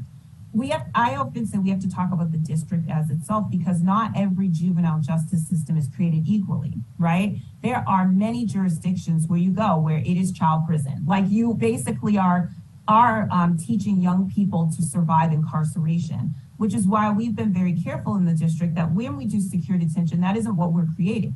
That this is not a correctional facility, and it's even why we changed our frontline workers to be called youth development representatives, because from day one of commitment or involvement in secure facilities, it's thinking about how to move them through and get them out. And as a result, DORS has a relatively low recidivism rate, right? Like I think it's it ranges it's in like the mid 20% or so of young people recidivate over time, right? And that's post commitment, which means longitudinally, right? Like we can look at down the line, but we also have to look at our city. Is the way in which we do juvenile rehabilitation, which is it keeping our young people from recidivating? And it seems to be. So my philosophy would be like, we need to do all the things we've talked about to prevent, to make sure they have loving, caring adults, that their needs are met, that they're that they're going to school because truancy is a big precursor, that we're doing all of that, but that when they do engage in criminal conduct, that we say, and I've said this, like I came from a place where we asked, what does love look like in public policy? And it looks like what a parent would do. If your child is involved in risky behavior, sometimes you do sit them down, you do ground them, you do those things that will help to save their lives and others. And right now, we had 105 young people shot last year. We are trying to save their lives. And if that means that we have to sit them down and put them in a place where they're provided with the mental health supports, school, right? Like all of the things that they can't engage with when they're thinking about their neighborhood or their crew dispute or otherwise, then that's what we need to do. Moving on to the next kind of stage of the life cycle for our returning citizens. A week or two ago, I was at the oversight hearing for the Mayor's Office of Returning Citizens Affairs, and folks there identified housing as the number one need, and that is a continuing piece of feedback that I hear from returning citizens or people who are preparing themselves to leave the DC jail and don't necessarily know where they're going to go or what that's going to look like. How are you working to increase the number of people that we're able to provide housing support so that we don't see those folks become unhoused upon release? Yeah, I mean, so obviously we have the allotment of a certain number of housing vouchers that MORCA has through the Housing Authority. And obviously there will never be enough to meet the need, because I think we all know in our city housing is one of the most critical needs. And a challenge for returning citizens is even where we're able to provide vouchers or housing assistance, there are many landlords in the District of Columbia where you apply, and if you have a criminal record, you will not be accepted. So that's a challenge. One of the things that we're discussing because, which is illegal. We should just clarify. Yeah. Right. But a reality we face, right? Which limits the ability or limits the locations often where people are then able to obtain housing. Housing will always be, we're working as fast and as hard as we can as a city, right? To increase our supply of housing, because that's part of the issue. We are having discussions about what are creative other ways that we can work that aren't solely the DC Housing Authority.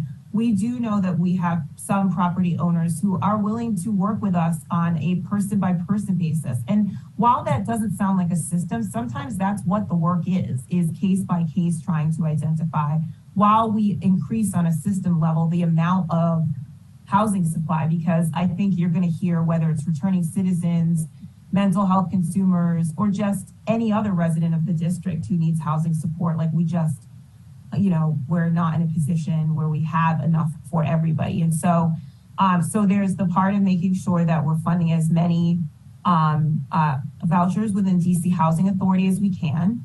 And then also working with, property owners and otherwise who are more, and there are wonderful property owners who are really willing to work with us to find housing person by person, if that's what we have to do right now. Okay.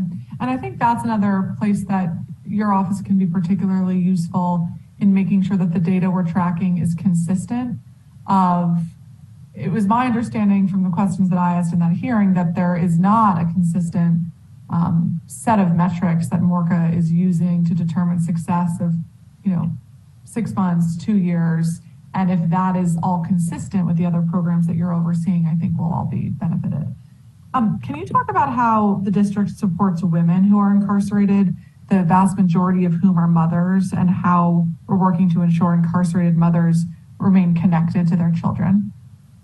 So one of the challenges, right, is that we don't have significant numbers of women at the DC jail. I think if I were to pull today's population, which I looked at earlier, our numbers of women at the DC jail are relatively low. But when it comes to the Federal Bureau of Prisons, I think one of the challenges we would say all the way across the board is not having our own prisons here means that remaining connected or otherwise can be a challenge. So our work with CIC, right, to make sure that our residents the Corrections Information Council across the country are being taken care of becomes important. And it becomes more important upon with our reentry planning. But I would say probably a gap or a challenge is our continued relationship with FBOP and trying to build relationship such that we're able to connect with our residents no matter where they are. It is challenging, right? Because we don't determine where residents are going and they're across the country, right? And retaining that kind of the relationships it's not as easy as if we had our own facility here in which, because we value obviously the relationship that women have with their children, that we were able to maintain that. And so we're continuing to work with FBOP, and we have found a bit of a better, right? We have gotten to a place where at least we have a little bit better communication. But I think whether it's education or, women's issues, right? It is a work in progress because of our posture of not having the ability to say where our residents are going and then having them oftentimes so far from home. Mm-hmm. Okay.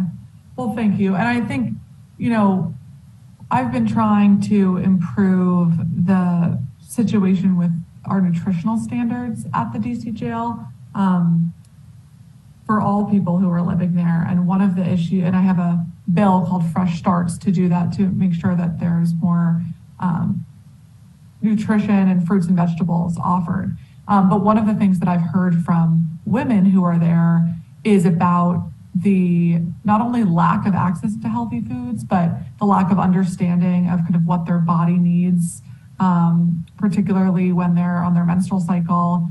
And I just want to be more proactive about the different needs of women who are incarcerated in a system that was largely modeled for men as we move forward. can you provide an update on the work of the Ready Center at DOC and how your team plans to support their work? Yeah, and so the obviously through the pandemic, most of our services were shut down. The Ready Center opened or like restarted middle or sometime like I think it was fall of last year. Meeting at the Reeve Center because location is a challenge, and we had explored all sorts of different types of location. Can we do a trailer? Can we there needs to be some level of accessibility of the location as well. So there's so many considerations that go into that. But we got started and work was underway. Dr. Lopez leaving, obviously, again, I mentioned before, sort of she was overseeing it. It didn't set us back, but obviously like transition always kind of, you take a minute. But we're full steam ahead and really working to make sure that there's a little more integration with DOC and MORCA, right? That we're not duplicating efforts and that they're really connected in and that there's the appropriate handoff between what's happening at the Ready Center and MORCA. And then we're also working on a location. I think we've identified a space within district portfolio that will give them a great footprint and we're working with DGS on finishing that up and when DOC can get in there. Because that'll be I think that's a big thing is having a location where people can go. That's going to be in Ward 8, which will also be really helpful. And so we're continuing to move. The main thing too is like the relational piece between DOC and MORCA and making sure that MORCA is always linked in everything that we do for our returning citizens, but particularly in the work with the Ready Center. So we've been working on that connectivity. Okay. Thank you very much. That's helpful and look forward to partnering with you on that. I do just want to raise a few items that came up from our public witnesses, sure. Particularly around Medicaid funding and using that funding for violence interruption work as recommended by the White House. And Rachel Usden from Peace for DC was talking about some of the other states that have been effective there. I'm curious what your thoughts are there. And for local control of our parole board and seeing if we have your commitment to working towards that goal. Yeah, and so I mean that's a very interesting. Listen, we're willing to explore all funding sources, and so I think what the most interesting sort of idea, because there's, it's not a ton of states, but obviously we're willing to explore anything. But is the HVIP idea because we do fund in 6 hospitals, and so that's a space certainly I'm willing to have conversations with Deputy Mayor Turnage, who also heads healthcare finance, because we are committed to finding all funding sources that we can for all of our programming, but certainly that would seem to be an interesting fit with the HVIP. And so have my commitment to have continued conversations with him on that.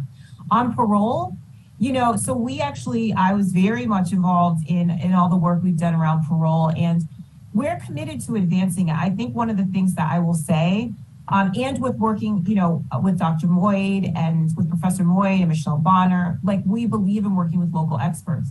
I will say, and I think that one of the things people don't necessarily know is one of the challenges that we faced is, and this is kind of true across our work, is that as was mentioned, there are a couple of models we presented as options. We did a lot of work with Ms. Bonner and Professor Moyd as options, and there really was no consensus. And the issue that we have then with moving forward as the executive is that council, obviously has to pass legislation, and the courts, while they don't necessarily have to agree, there was a feeling that the executive was foisting responsibility on the courts in a time where everything we've described before is a reality. Diminished judges, and if they're getting more work, that was an issue for them. And so we kind of ran into a little bit of a feedback loop of how we move forward, because it's not the executive just sets something up, because we know very well it's important that